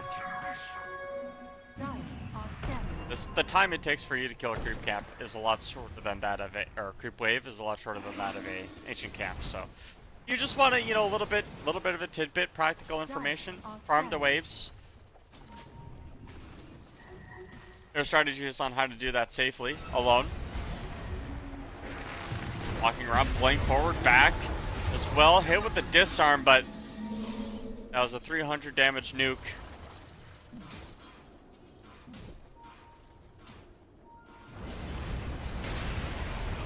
Prada is super dead. There is some sort of arena play if they want to go for it. You'll set their up, Shadow Fiend, waiting in the wings still, but they have the Oracle here for some save. Requiem of Souls has been committed. The Mars hit with the disarm. Wonder Kid still has the Oracle next to them. Panda's waiting. Radiant's bottom tower is under attack. Yannick trying to get in there. They didn't have a Dawnbreaker ultimate.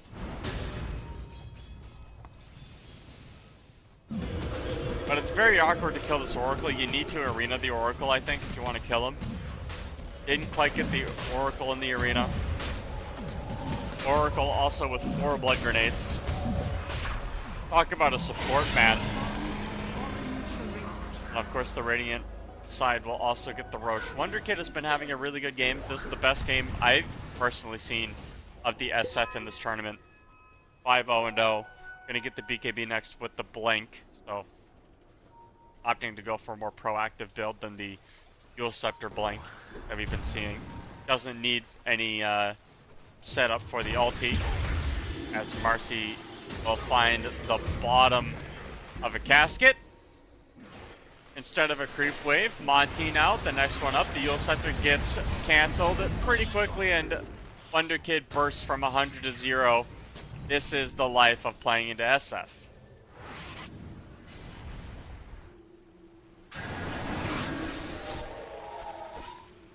I think Adrian might be in a little bit of trouble here too. Pulled in with the reel in. They're going to pop the Dawnbreaker ulti on top of this, as well as the arena. They can't get a save with the Oracle. Couldn't come in a false promise in time. I do believe the animation was there, however. Wonder Kid now turning around as Lumiere strength shifting in. Wonder Kid can't get the Requiem of Souls off in time. Yannick in some trouble. False promise used on them. Prada, or Panda, I mean.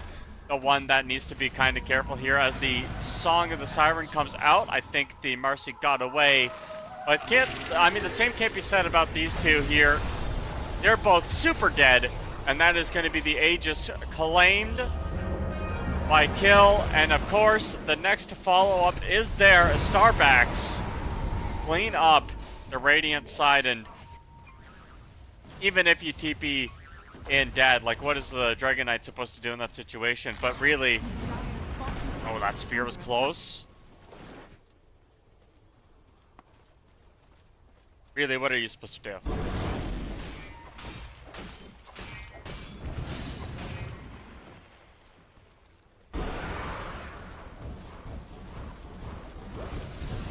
Radiant's middle tower is under attack.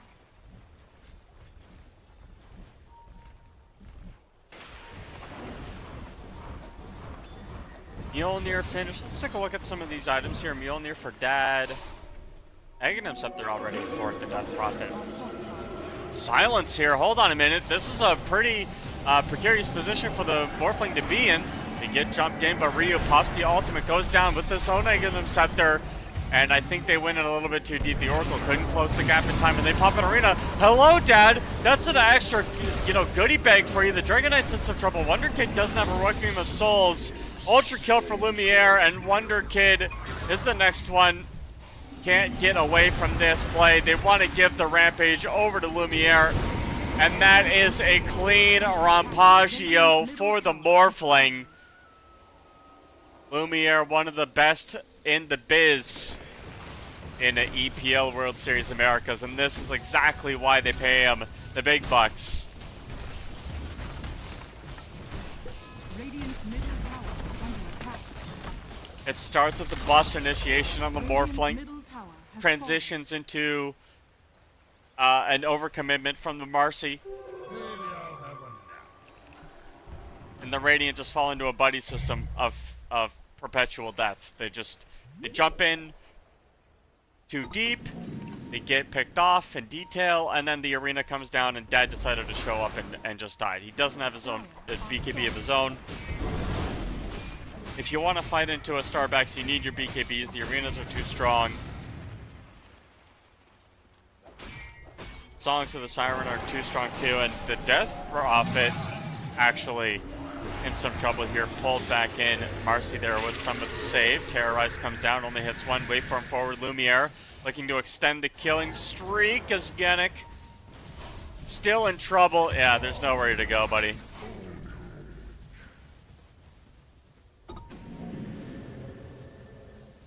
Radiant's bottom tower is under attack.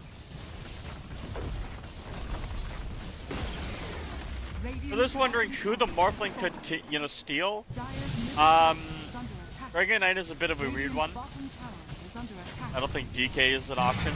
RC is probably the only one you could, so you can use Bodyguard on yourself or on someone and then give yourself lifesteal. That's probably the best option. But yeah, this bottom tower is falling apart. This ranged Rax now going to be the next one, and the Starbacks are taking a full lane of Rax without an Aegis at 20 minutes. There's been no sense of pushback. I think Lumiere has identified that he's got a timing here with this butterfly. He's a tough puddle to drain. I don't know how you go about that. I mean, maybe you look for some sort of sheepstick build on a Shadow Fiend. Oh, Monty just broke that smoke. That's crazy. Oh, that's so sad.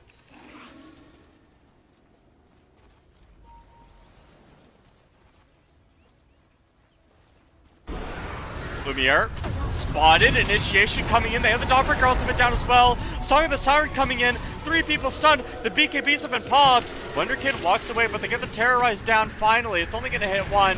Yannick now coming in. Blanking Arena onto 4 because Yannick pulled 2 people in. And just like that, Ryu gets a triple.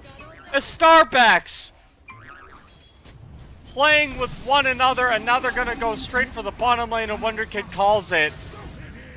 Oh, that was a disastrous play. Wonder Kid should die before the timer comes down, and Wow. Wow, wow, wow. A phenomenal team fight. That arena came in clutch. Genic pulling people out of safety and into the frying pan. Oh, it does really feel like the Radiant got cooked in this one.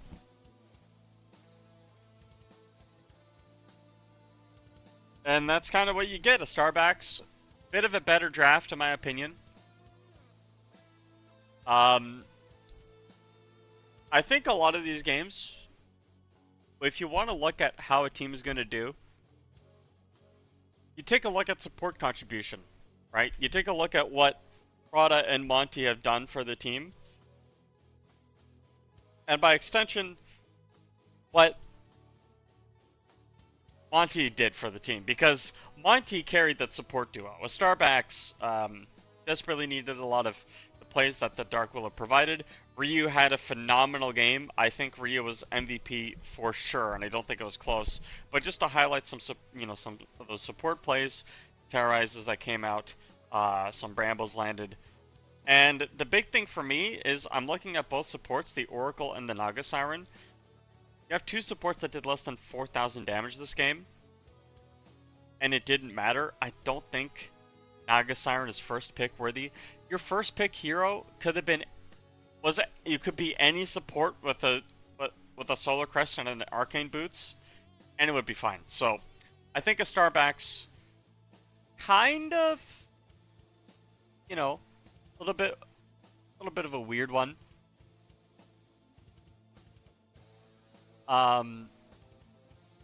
Yeah.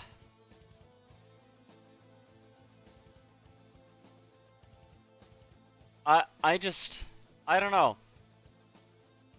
The more that I look at it, the more that I feel at this Radiant draft, the more that I feel there could have been more done.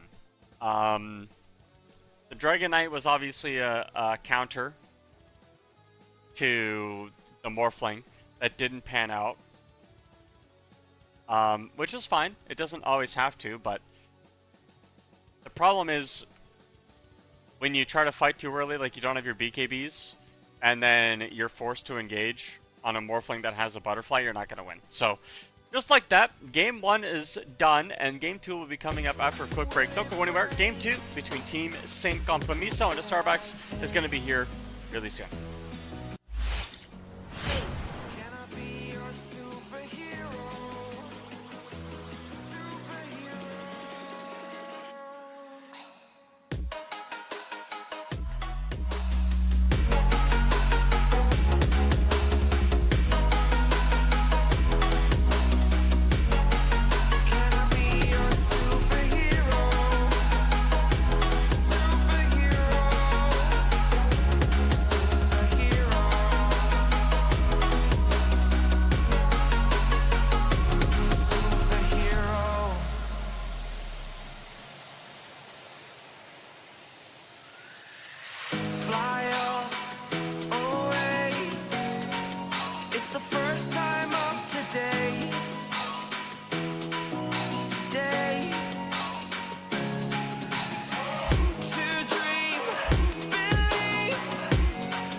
Superhero.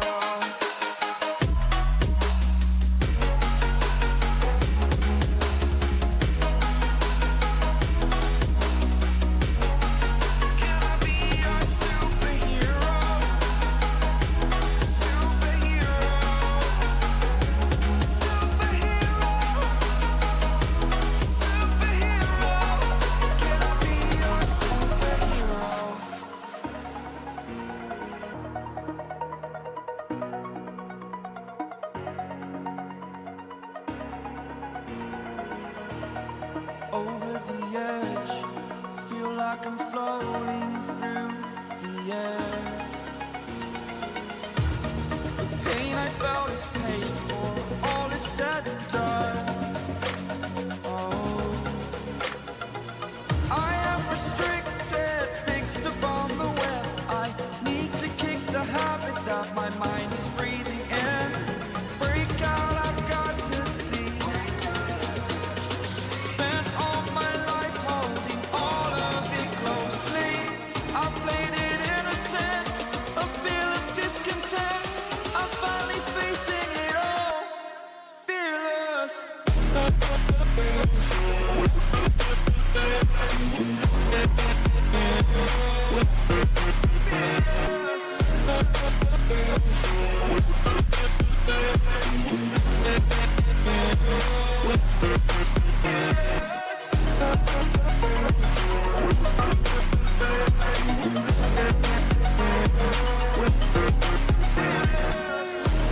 exaggerated, that's what you assume.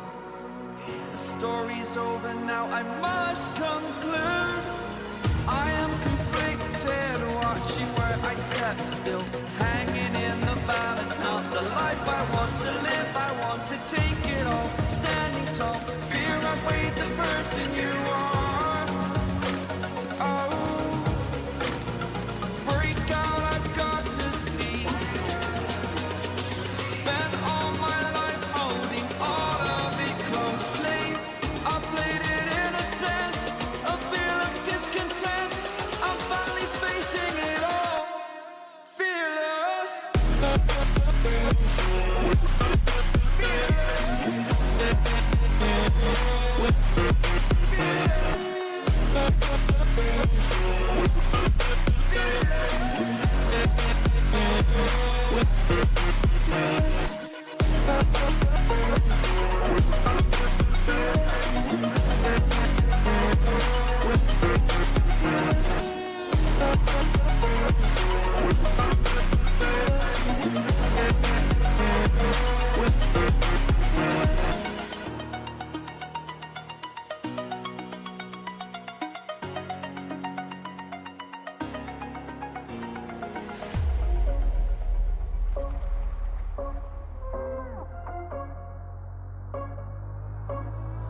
Rising with each beat of the music is bringing.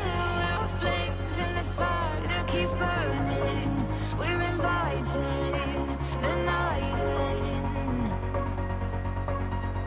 Welcome, my heart so full. I'm devoting myself to the night. There's no motive. We're just listening. We're existing.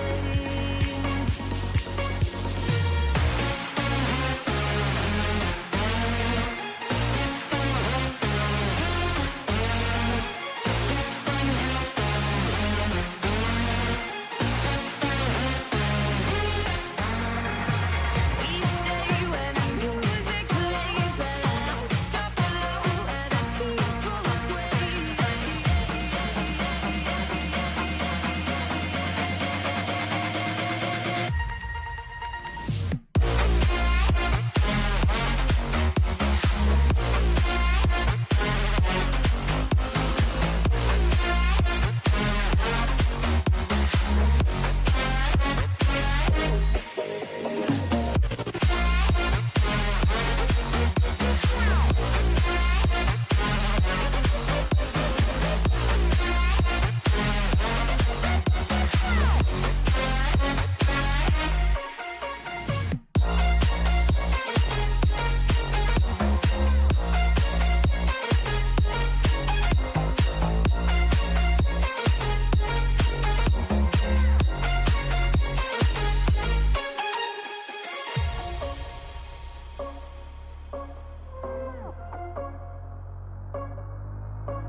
Rising with each beat of the music is bringing. We're flames in the fire that keeps burning. We're inviting the night in. Welcome, my heart so full. I'm devoting myself to the night. There's no motive. We're just listening. We're existing.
inside you.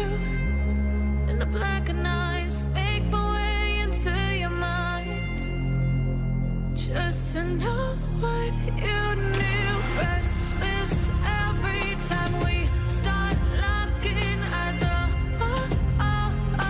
Lost control. Oh, it's paradise with honesty, but I'm in the dead of the night.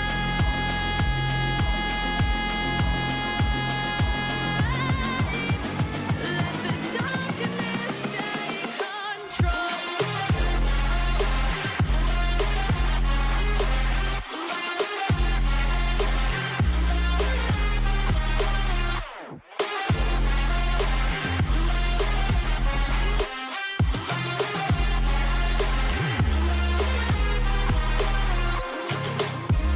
Let the darkness take control.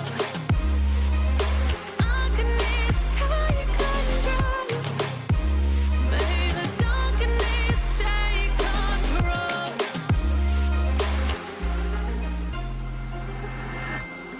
Take me in the smoke, breathe me in and let me go. Sink to your heart. Open up your eyes. Hello everybody and welcome back to Game 2 between the Starbacks and Team Sin Compromiso. This is EPL World Series America Season 9, and I am Plate, bringing you the commentary that you will be listening to for the next 20 to an hour minutes. What? I said it was, I just said commentary. I didn't say it was going to be good. But what I do know is that these two teams are going to bring us some levels of entertainment and excitement. Let's cut the music. Production, can you cut the music? Perfect, wonderful. Thank you guys. Thanks everybody. We have a whole production team of me, myself, and I. Now let's get right down to it. What could Team Sin Compromiso learn from the last draft? A lot. You gotta pick a carry that... You gotta get your safe lane in a better position. The problem with the last game, I feel, is that the Dragon Knight Oracle lane has one job, and it's not die. And then you spent the whole game dying. And that's not good. So, you know, think of a new game plan for your lane. Instead of not dying, maybe kill your opponents. That sounds like a little bit better of an option in my opinion. And the Starbacks, I do like what they go for here. They pick up this Doom in anticipation for a possible Morphling pick ban. Maybe Dad would want to play the Morphling over Lumiere. Lumiere has obviously shown us that he's very resilient on the hero. Had a couple of bad deaths in that first game, but it ultimately didn't end up mattering because the farming speed wasn't really hindered too much. Radiant team pick. Lena comes out instead. Now, Nature's Prophet, I love Nature's Prophet. Best hero in Dota, one of the best heroes in Dota. And it's for a variety of reasons. Number one, the global presence. I think global presence is one of the most 10 seconds influential things you can have. Global teleport is like undervalued beyond belief. And Nature's Prophet isn't, and reason number two is Nature's Prophet isn't really a hero that has a lot of really big strengths. It's not like a Sniper, for example, who's a tower, got really long range, can hit you from afar. It's not really like a Terrorblade, massive illusion damage potential. It's not like a Doom, who has really good, who's the best single target denial in the game. Nature's Prophet has that global presence and will supplement the global presence with itemization. And I think that's a really strong thing. It's really good in the early game because you bring another body into a team fight. Well, you have an extra hero in your lane, so a 2v2 becomes a 3v2. And good luck winning that trade.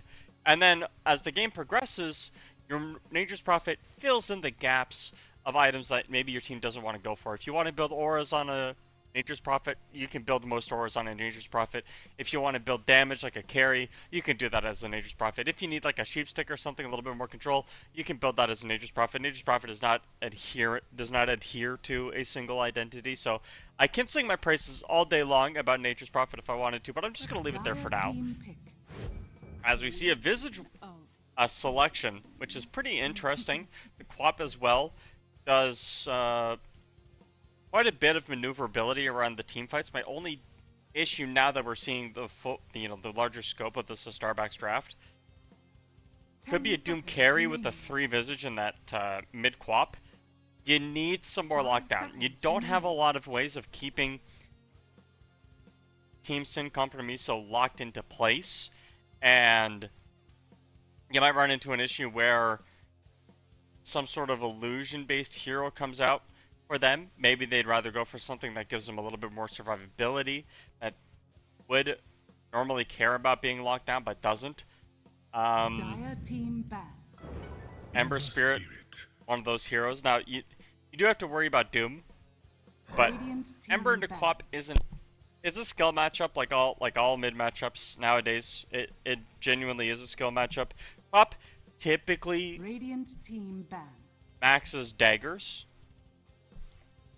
You'll get dagger maxed out, and what you'll see oftentimes is whether the Ember Spirit can dodge those daggers, the dagger spam, or not.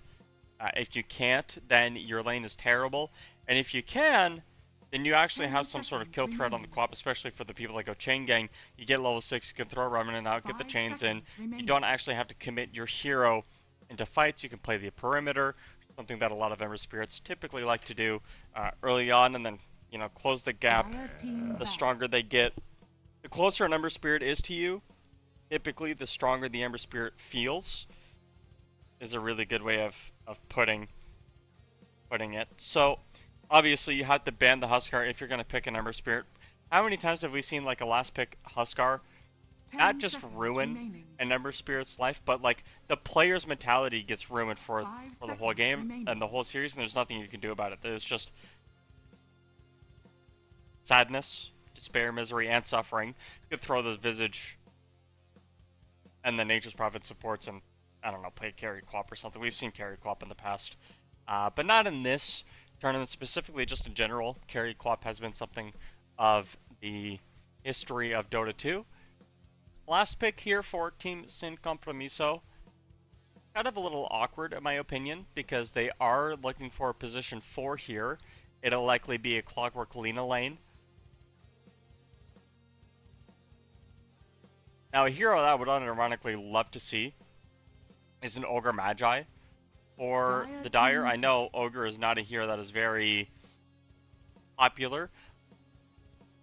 Radiant team pick.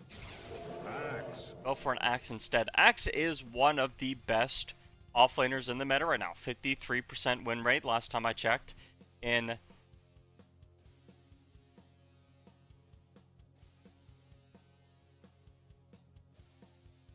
10 seconds remaining. like that, what is it? 5 seconds remaining. Echelon? I don't know what to say. You may now select your heroes. Magnus. Starbacks.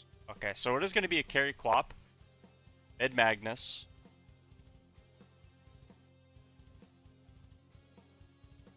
Support Doom.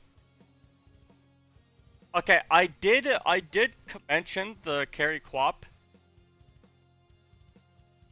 Really surprised that it's here.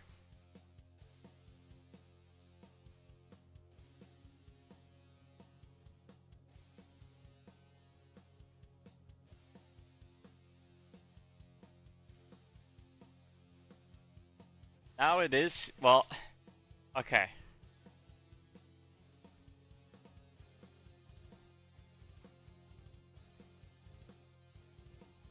Okay, here's the deal, right?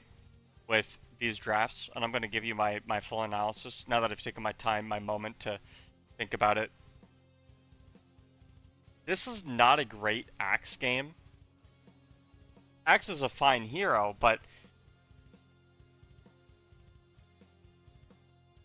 My problem is there's so many ranged heroes. The only person you really have kill threat against is a Visage, if assuming the birds are next to a Visage, and Nature's Prophet, assuming Nature's Prophet is going for some, you know, more carry-oriented build, but most of the time we just see Nature's Prophets go like Solar Crests and Spirit Vessels, so like it's probably not going to turn out that way. I don't see this as a game where an Axe is going to have that large amount of impact that you expect, and Monty picking up the Doom here, I love. Doom could just get money. Monty isn't and more so, Monty isn't required to do anything fancy this game. You just pick a target, like the Ember Spirit, and that's who you're gonna do. Prepare for battle. That's exactly the kind of thing that you'd expect from a decent 4 is. And you pick up a support that has utility. And, you know, a lot of the times utility is stun or slow or mana or control, but in this case it's just you're trading you're basically what you're doing is you're trading your support for the enemy mid or carry. That seems good to me.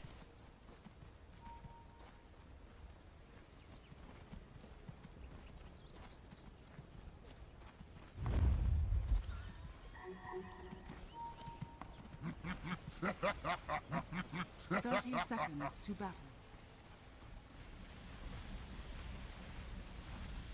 It seems fine. The reason why, and like, I think most people would take that trade all day. So, I don't know. I think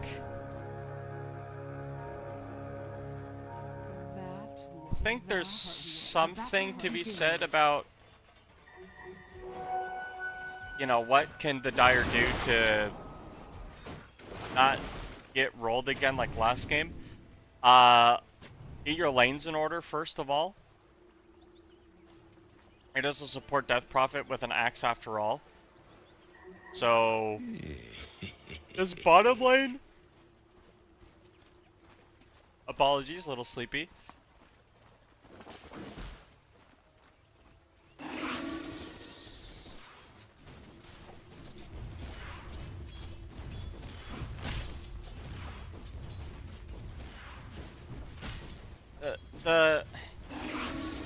I don't know, dude.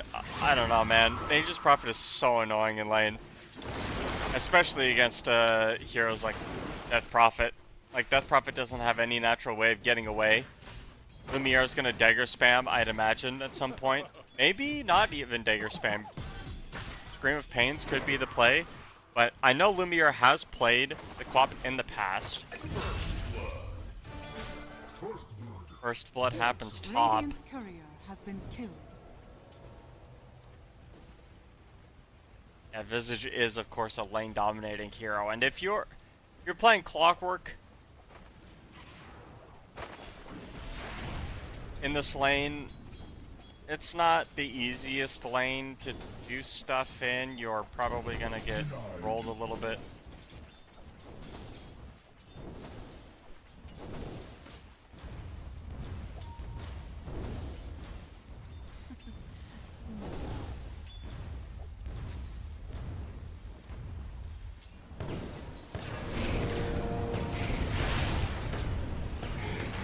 Finds Monty. The creep wave is there. Dad can't get the gap close.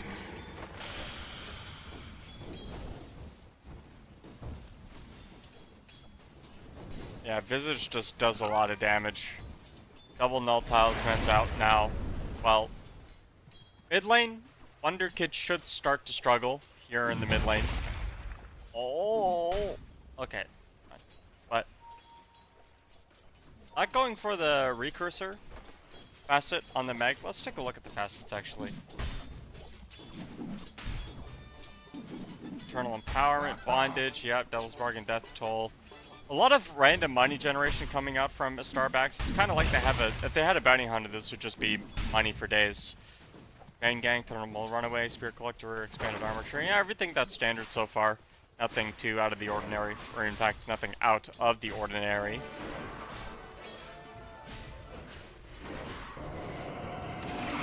Prado likely dead here. That's a pretty easy kill.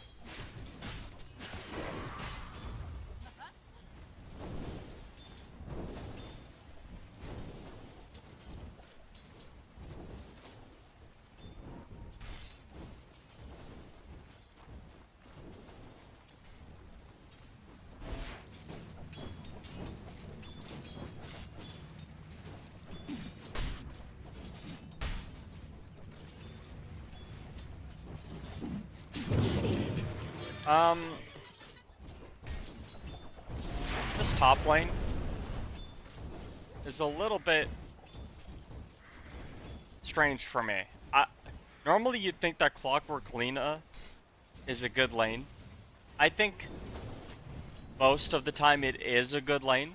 You have really strong kill threat on whoever you get caught on the cogs, and Yannick trying his best to find one, but the problem is any harass you do Visage is going to turn into damage on top of yourself.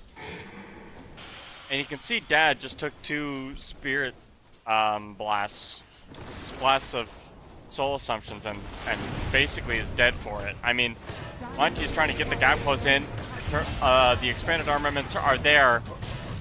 Big rotation in as Prada still continues to eat this Clockwork spell here. Battery Slug coming in.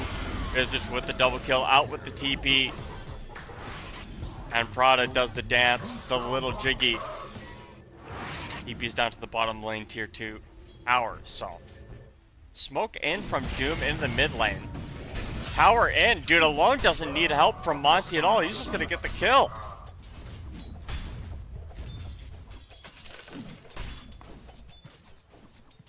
Excellent solo effort from Malone, and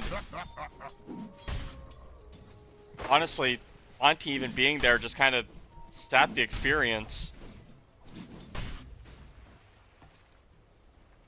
Getting levels on Doom is going to be the important part. So that is definitely the way that you want to give yourself impact. Doom off cooldown, Doom whoever, Doom supports, it doesn't matter. Triple supports up top. I think they've given up bottom. Axe with the Vanguard doesn't need any help in the lane anymore, or shouldn't need any help in the lane. So they do know that Adrian is alone. They got a kill up top.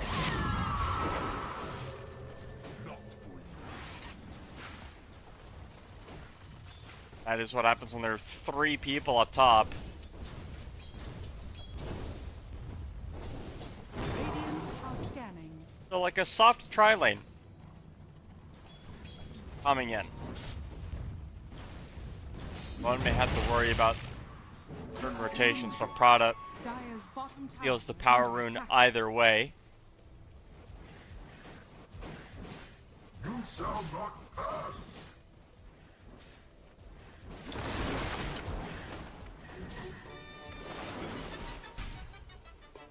Only level 3 for the natures.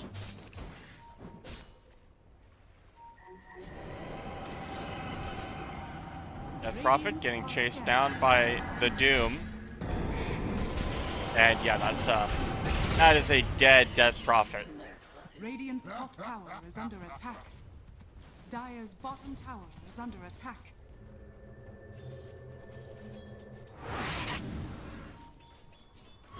I think these rotations are for the Wisdom Shrine. Lumiere gets 1.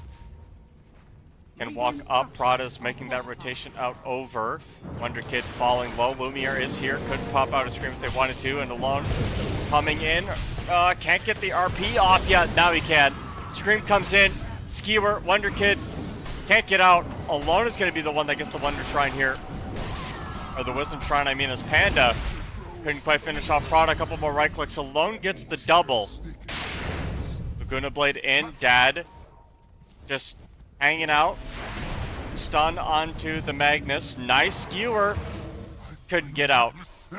He did skewer to the right location, but because he wasn't on a high Dire's ground middle tower from where is the under right attack. clicks originated. There was no uphill rock mischance, and so he was statistically dead there no matter what happened.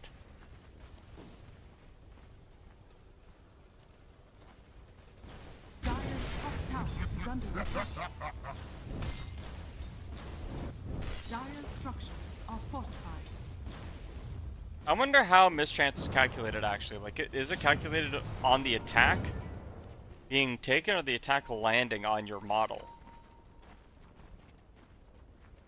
What if you're, like, what if the mischance is...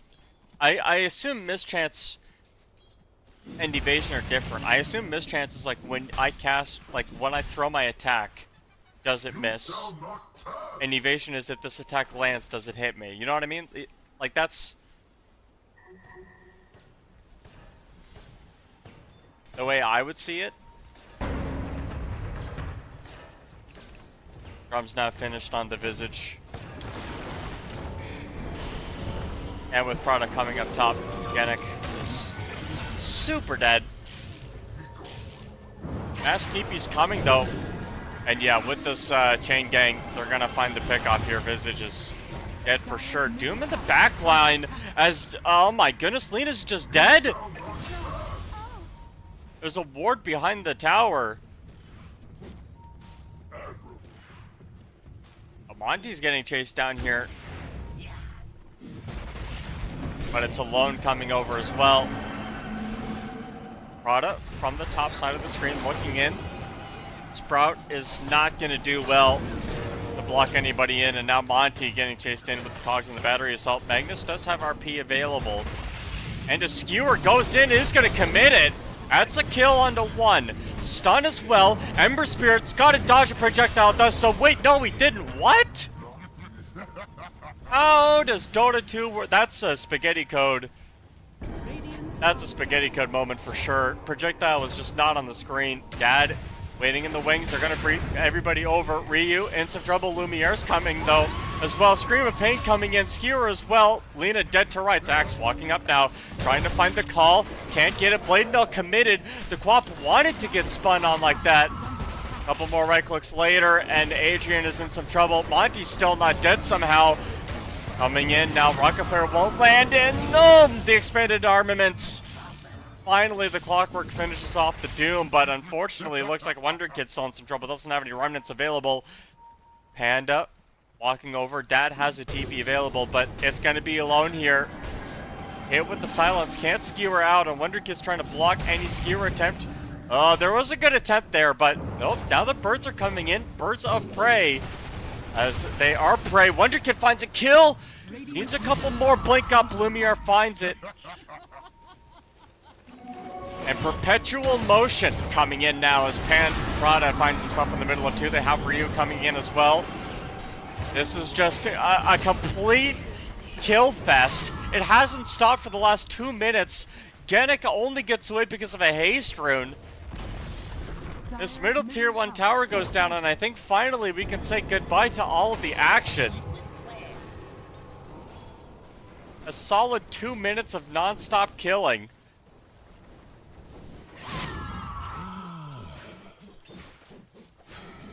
Dire's middle tower is under attack.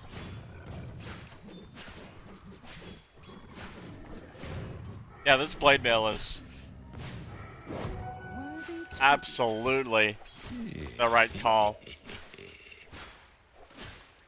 No mana, cost cheap. Dire are scanning.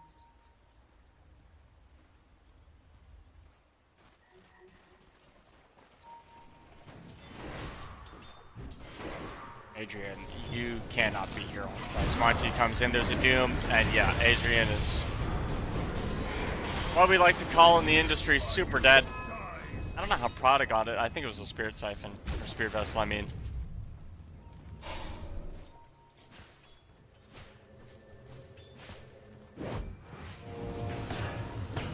Up top Alone. Hookshot is there. Dad doesn't get the stun off in time. Wonder Kid has arrived. Split, not there. Chain Gang onto two. Laguna Blade RP committed as well. Monty's got to get out of there, but Lumiere comes in, Scream of Pain onto 3, turns around, has the Blade Mill committed, finds an easy kill onto one support, turns around, finds a kill onto another with the help of Prada coming in. Lumiere, blink up onto the high ground, there's an amplified damage or no wonder kit, but you don't want to hit the dude that has a Blade Mill, and just like that, 4 people are dead. Lumiere finds 3. With an ultimate of Pain coming in. Very, very, very nice rotation from Lumiere. Tower is under attack. That is a sonic wave that you cannot recover from. Too much damage there. And you look at the fight recap. 3,800 damage there. Enough to kill 2 full people at this stage of the game. Even 3 depending on who they are, I guess, if you look at Nature's Prophet 1000 HP. Yeah, that is absolutely phenomenal gameplay from a Starbacks here, and their tempo has been unreal. 22 kills at 13 minutes. The farm is well in their favor, and this is kind of how North-South American Dota players play. This is why NASA games are not so close. Also, because they're so good at blood in the water. Like this play right here, just a phenomenal execution to find Prada alone. And I mean, Prada should die here. Prada will die here. But these kinds of plays that happen are just the ways that NASA teams like to operate. Very high level in terms of execution, right? You have to be decisive and quick, and sometimes you're going to make plays that just don't work out because you don't have sufficient vision, but when you find people like Wonder Kid, RP into Doom,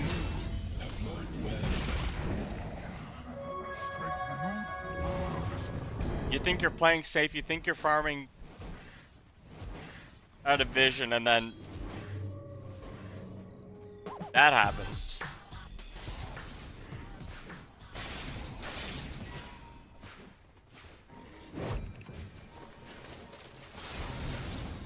Rotation's coming in mid now as Genic. Got a hook shot, he needs one. Don't know where he'd go, maybe left, yeah, he's trying to find it, but it gets cancelled. Pandas actually popped the Exorcism, so I think the Dire want to go for this fight here, but you're pulled back, and now that Exorcism is going to do Daedally squat. New life will make its home amongst your bones.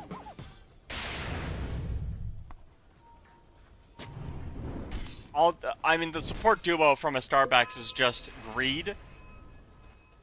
It's greed. You have a Nature's Prophet who's, incredibly aggressive at farming areas of the map. You have a Doom who just produces gold. And you're getting to the point now where your cores are starting to get lower net worth than the enemy supports. And when this happens, it's really hard to come back and win.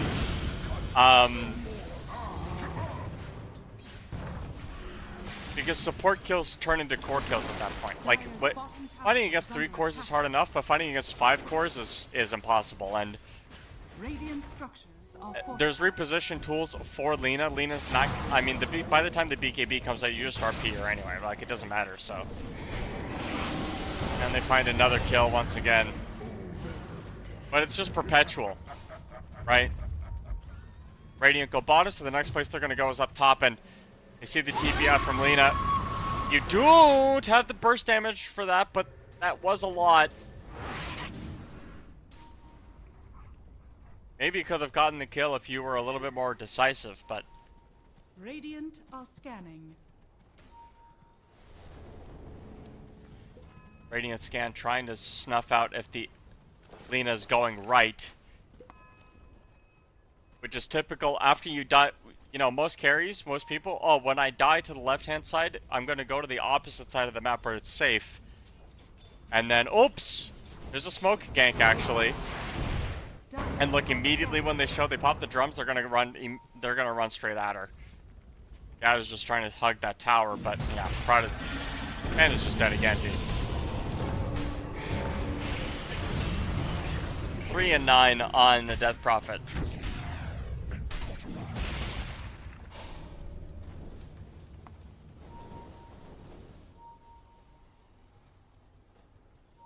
Vision's been good for them.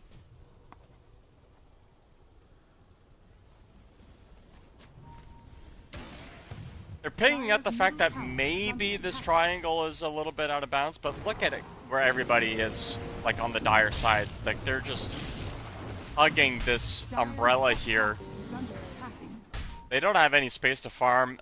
At some point, you know, you have to, you know you're behind. Sometimes you have to wonder what the gold lead is, but maybe you blink in onto Lumiere. They're gonna find an angle here. They get her. Adrian with the blink BKB or blink blade mail combo will be enough. But without Lumiere, I think the Dire want to look for more impact here. Magnus does have a blink RP. If they needed, Hookshot is going to be able to come in onto Ryu. They're waiting in the wings. Do they pop an RP for Ryu? Do they help out the Visage? It appears as though that answer is a solid and no. They don't want to do anything. Dad is going to get hit with the RP. Pulled in. Doom committed as well. So they'll finally get something out of that. But they did lose Lumiere.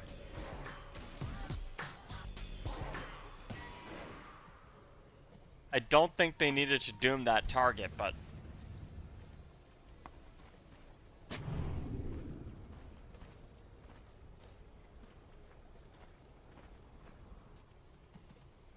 what do I know?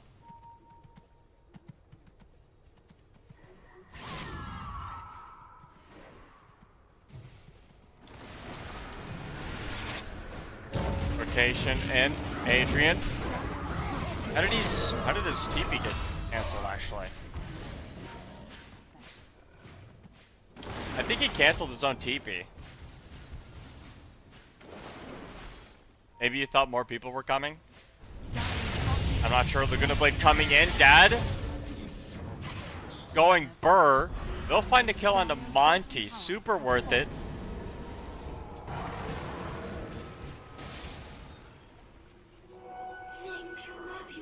The tower push from Starbucks is limited at best. Lita is honestly a decent tower pusher. Same thing with the QOP.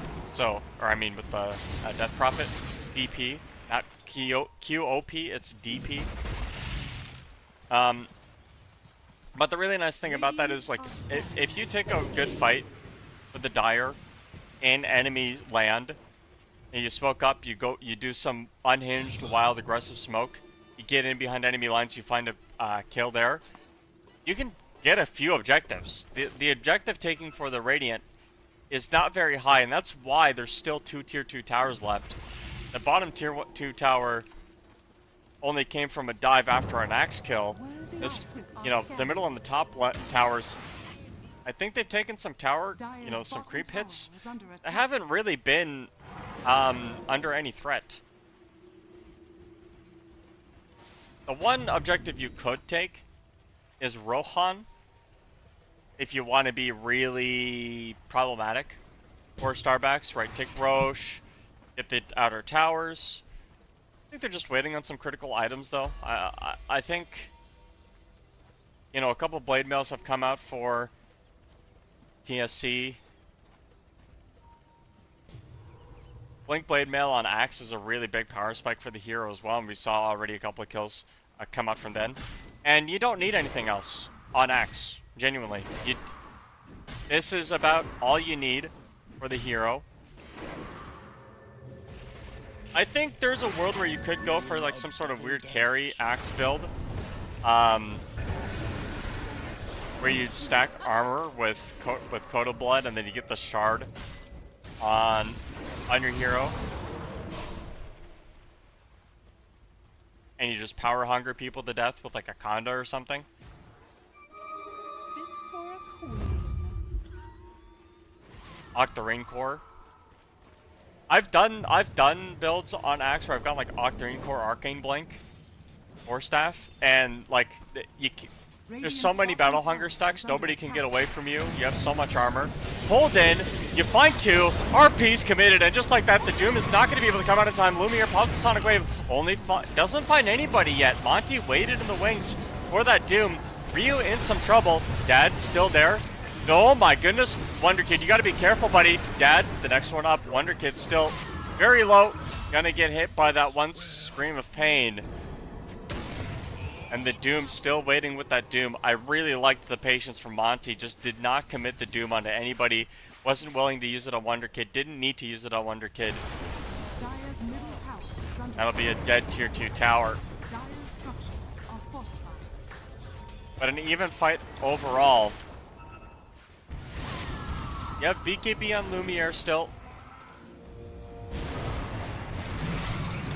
And then you use a Doom on a Clockwork. I don't think, well, I know why you Doom Clock, because you can hookshot to the creep wave. Get out that way.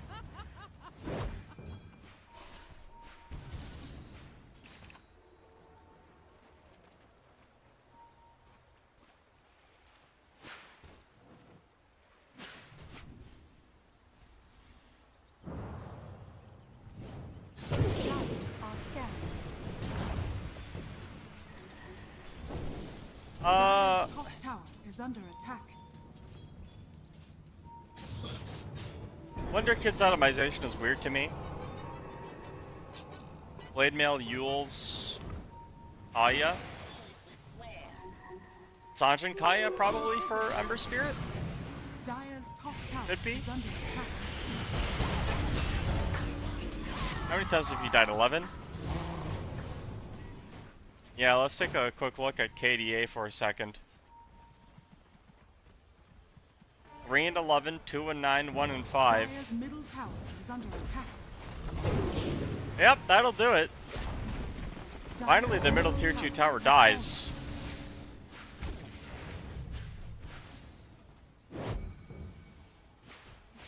Feels like an inevitability at this point, you know what I mean, guys? Win probabilities hovering at 80%. It's been like that for a while. Look at how much stuff has been happening up top. That's an RP. Dire's top tower Onto 2 cores actually, but they don't have enough follow-up damage actually. Adrian. They'll burn to the man. Oh, dude, nice Aghanim Scepter play from the Magnus. However, there is a hook shot on the backline. Scream of Pain committed only onto the support alone. Has a blink skewer, but can't find the angle. Lumiere still. Oh, mana. Blink out in time.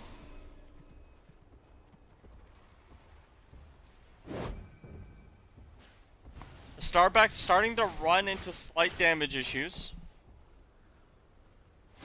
Radiant are scanning. Bounty, which makes them the prize.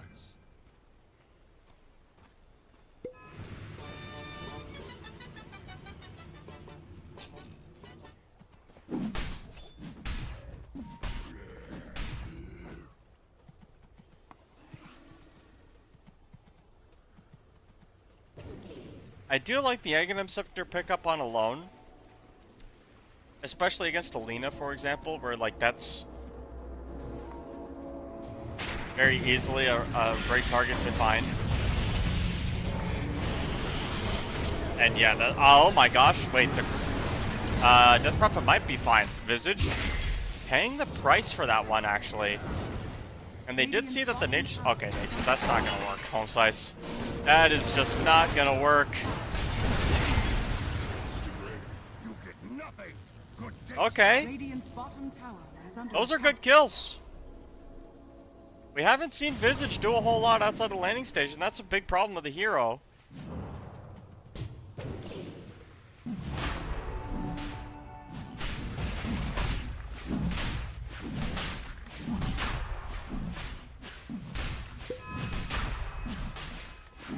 Starback's now walking to Roshan. Radiant are scanning.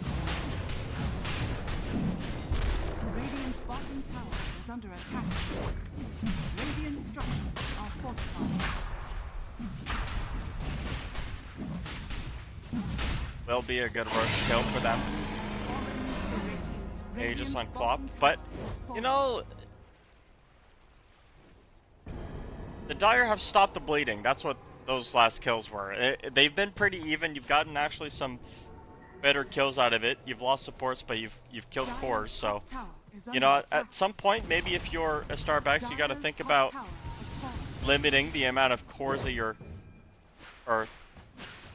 losing for supports. Big power spike here though for Starbucks BKB. I mean, Lumiere's basically 6-slotted. At least for 27 minutes we'll say Lumiere is effectively 6-slotted. Gonna opt for that Erasma, of course. I think that's a wise decision.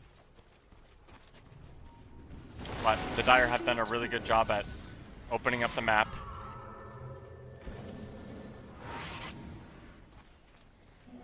Haste!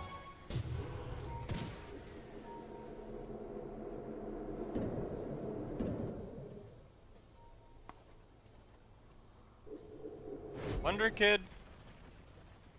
Assange finished. Hard Eggs next.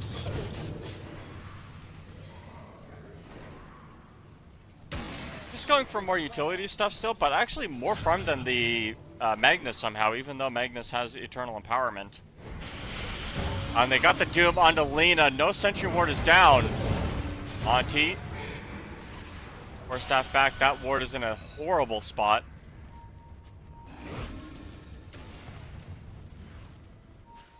But no Doom. So, you know, their plan of bursting the Lena down did not work.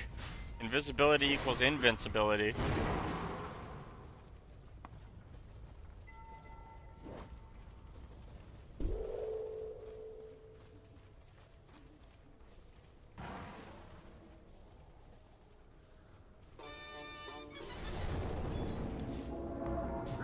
Rankin, Lumiere found.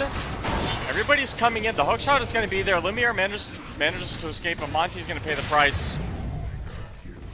The Ravage will do nothing to help.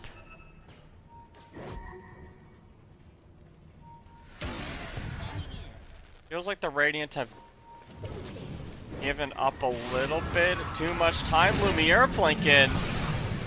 Rada up onto the high ground, is going to get hit with the call. Lumiere coming in, Sonic Wave down, now onto 2. Wonder Kid pretty low. Alone, doesn't get them with the skewer. It looked a little bit awkward to me, but Lumiere is fine.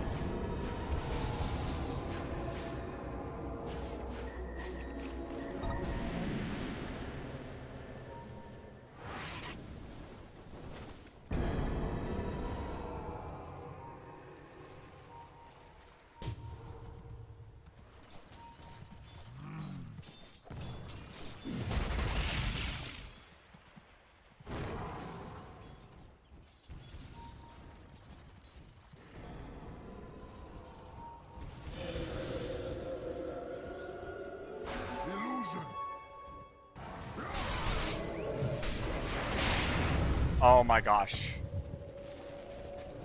Oh my goodness. That's not good.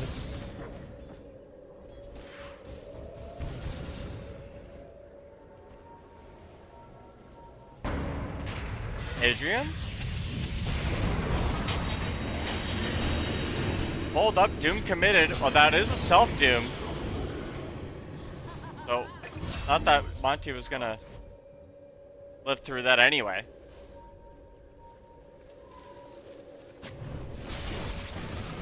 Lincoln, Pardo's looking for some engagement here. Alone. I think he could, no, he couldn't have horn tossed. It was on cooldown.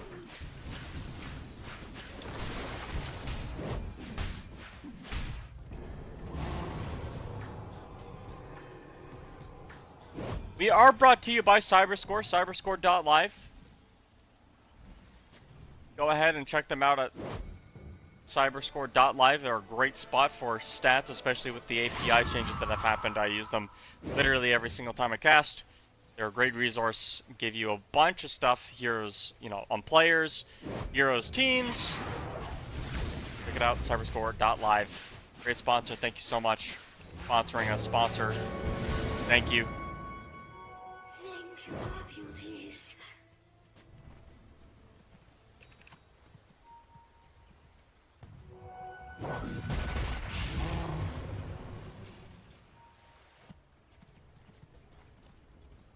This is one of those games.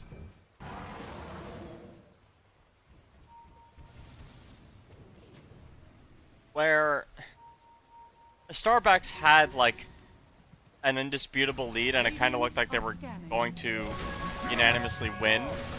Prada's super dead. Oh no, they got the call in onto a Magnus. Caught him somehow. Lumiere comes in. That is one dead Death Prophet to start the fight off. You don't have a RP. Oh, you do have an RP.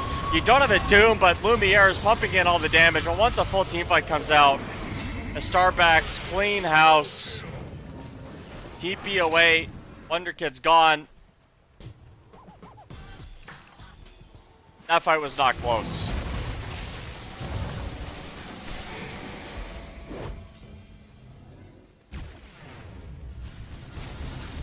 Really, really nice response from a Starbacks. They use all the resources available to them. They don't hold back on those BKBs. They just win the fight. They know how important getting these are. And just like that, Dad is dead for 40 seconds. Solo RP'd.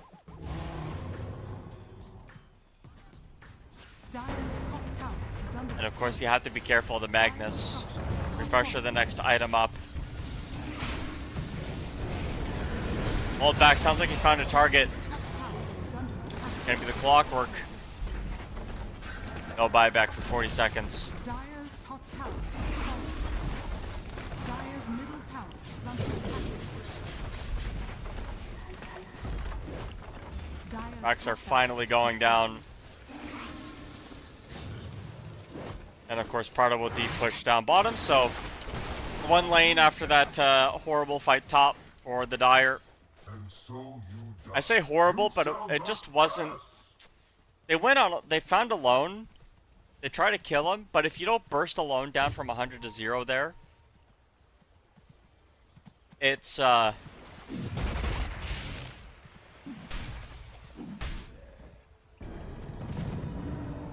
over, I think.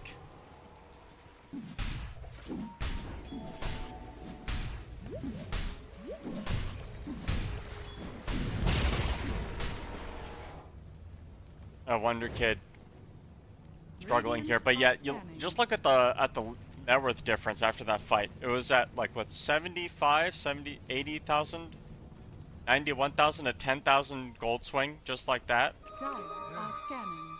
This will do just fine. Dad looking for something, has a Shadow Blade.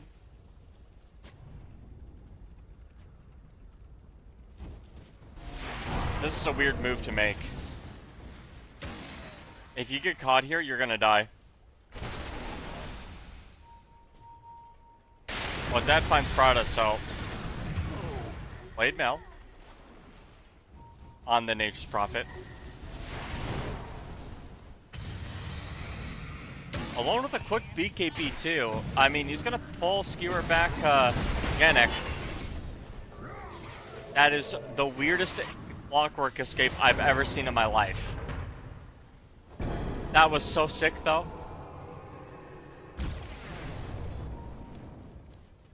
That was such a sick escape, dude. Or staffed himself into the pit so he could hook shot to a creep camp.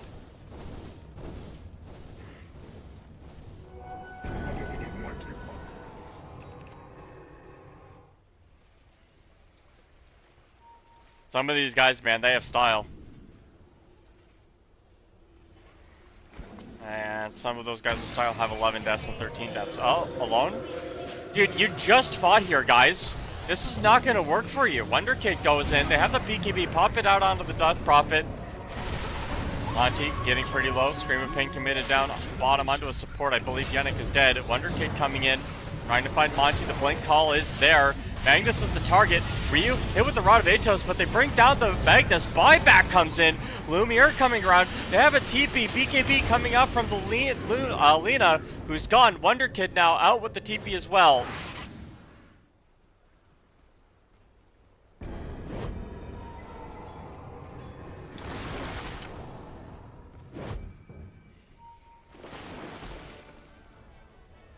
As Starbacks don't know when the Roach is coming up, but they couldn't afford to wait for Alone not to buy.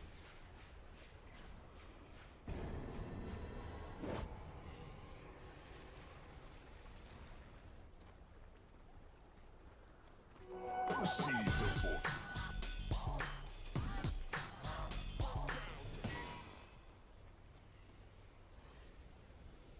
Just like that, dude. I don't know, man. I feel like the tides are turning. Even though it's, 22,000 gold lead for the Radiant, 38 minutes in. 3 horns on which to hoist them. You take a look at some of these items here. Double blade mail for the Radiant. Double blade mail for the Dire, though. The Ember Spirit did pick one up as well.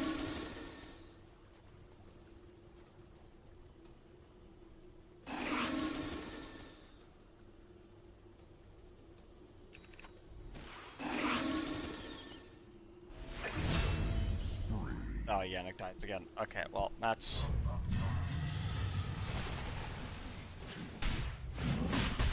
That's how she goes. Sometimes the roar is heard, and refresher or bot on the quap.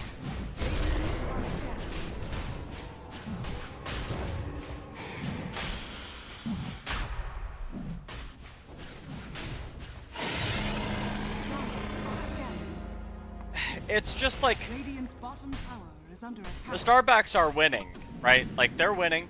They have an advantage. They're leading. They've got a lane of racks up top. They've done everything right. They've got both Roches. They haven't been able to win the game, though. Close it out.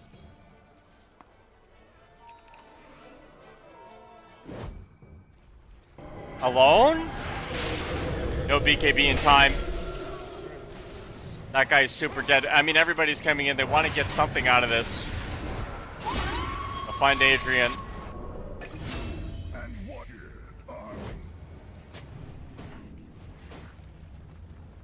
But that is a dieback on alone.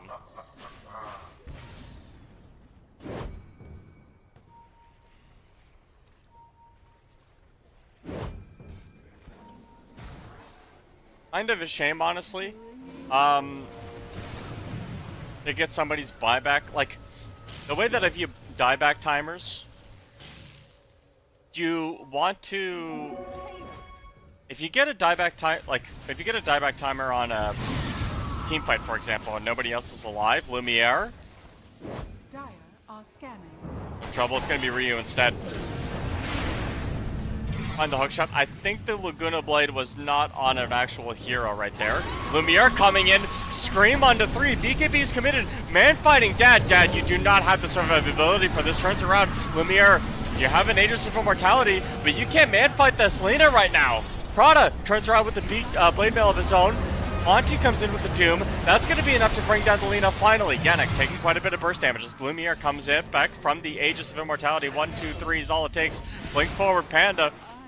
Rod, gonna be the next one. Oh, nice dodge. Blink forward.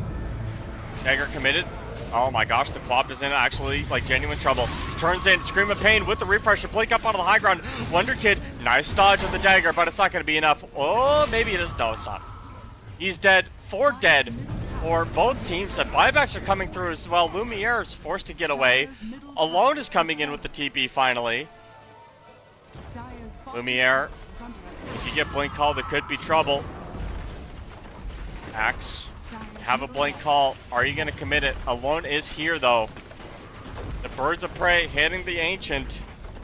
Dire's middle barracks is falling. 2 buybacks.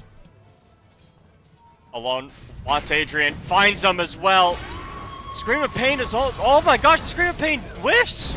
Alone! Now in some trouble. Lumiere coming in. RP's committed. It only hits 1 Wonder Kid. Able to try to, though, what a hook shot from Gannick. Coming in. Sleight of Fist committed. Oh, Wonder Kid, you gotta be careful. Those birds.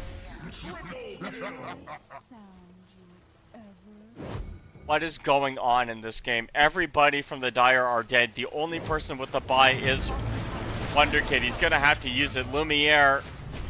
Scream of Pain available, or Sonic Wave, available now, but doesn't have the mana for Blink TP out. Fortification used also.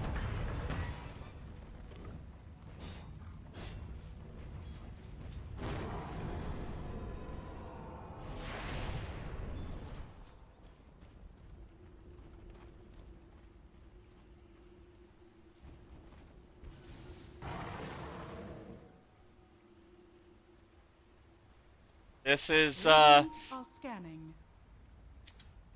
okay. I said winning before. Invisibility. This is like you're up a significant advantage as a Starbacks. Losing this game would actually be genuinely impressive. Big smoke play. There's a gem on the Ember. Flank in, they find the Doom on Wonder Kid. Sonic Wave comes in. That should be one dead DP. Carter comes in on the back line. Dad. Low, but they don't have enough burst damage.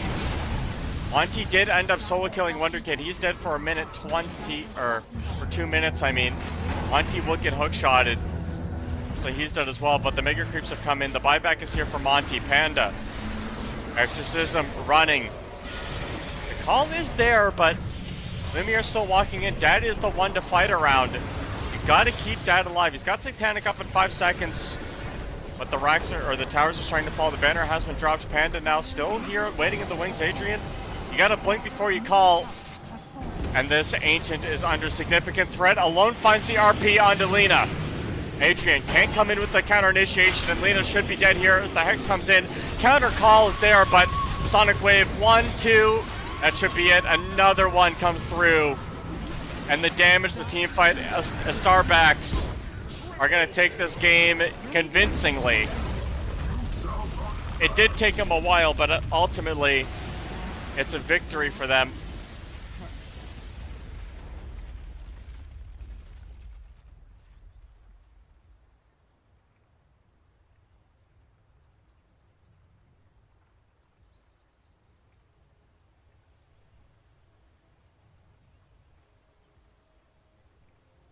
That is, tough game.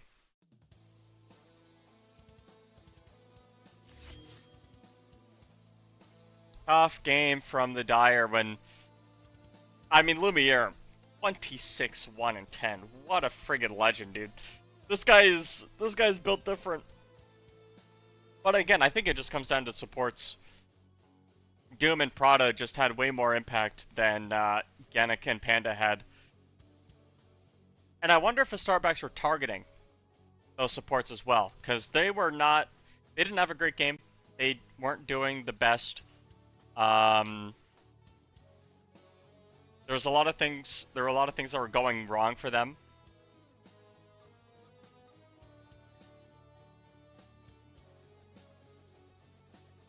And that's just how she goes sometimes. Dad had a good game. But if you look at everybody else, nobody else had a good game. Wonder Kid struggled. Player hero damage at each come in 10 minutes. It's 4 Radiant Heroes on top at 20 minutes. It's 4 Radiant Heroes on top at 30 minutes. It's 4 Radiant Heroes on top at 40 minutes. It's 4 to 5 Radiant Heroes on top. And at the end of the game, it does even out, but at that point, it's way too late. And you can see the co-op's damage just skyrocket from like 34,000 to 65,000, almost doubles by the end of the game.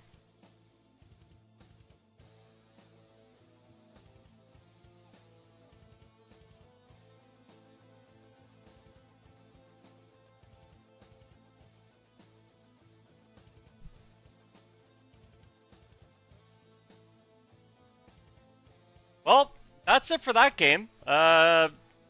Pretty slow burn of a Dota 2 game, but sometimes that's how she goes. Thank you everybody for watching. This has been EPL World Series North and South America Season 9. We've got some more Dota 2 action happening at the normal times. All-Stars was rescheduled from today to the 29th, so you'll be able to see that series in a few days, but for today, that's it for us. I've been Plate, this has been EPL. Thank you to ServerScore.live for sponsoring, and we'll catch you on the flip side. I am the tiger, I'm making steps to the top. The flames, I whip it up, you just gotta hand me the rock. Take a seat, you cannot stand it. All I know, the flow harder than a Scotch bonnet. Don't try studying me, you cannot manage. This ain't what you want, bitch, I'm a fucking phenomenon.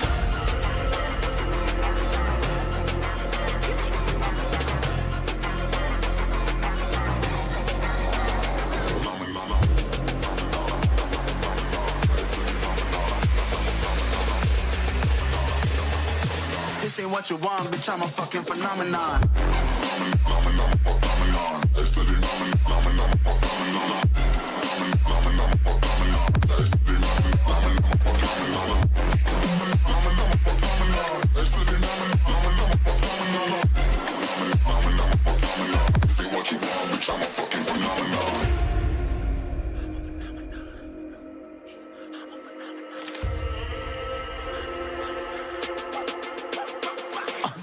Yeah, you better listen. I'm bringing heat. You'll be a fan when I start rapping. Way I'll have your fucking head spinning. I'm known as spit vicious. Release bombs and go tick tick.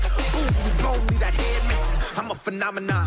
Stacking cheese like it's Parmesan. 8 different flows, call me Octomom. I'm moving fast like the Autobahn. And I'm independent, so I'm not your fucking starving like it's Ramadan. Sick, twisted, gifted. Can't copy, printed. Can't hold me down. I shape shift, I'm liquid. I killed this beat, I might get convicted. They know how I move, it was predicted. Persistent, spoke it into existence. So consistent, no assistance. Hear me once, become addicted. If I rap it, then I live it. There's no cap when I be speaking. Listen. This ain't what you want, bitch, I'm a fucking phenomenon.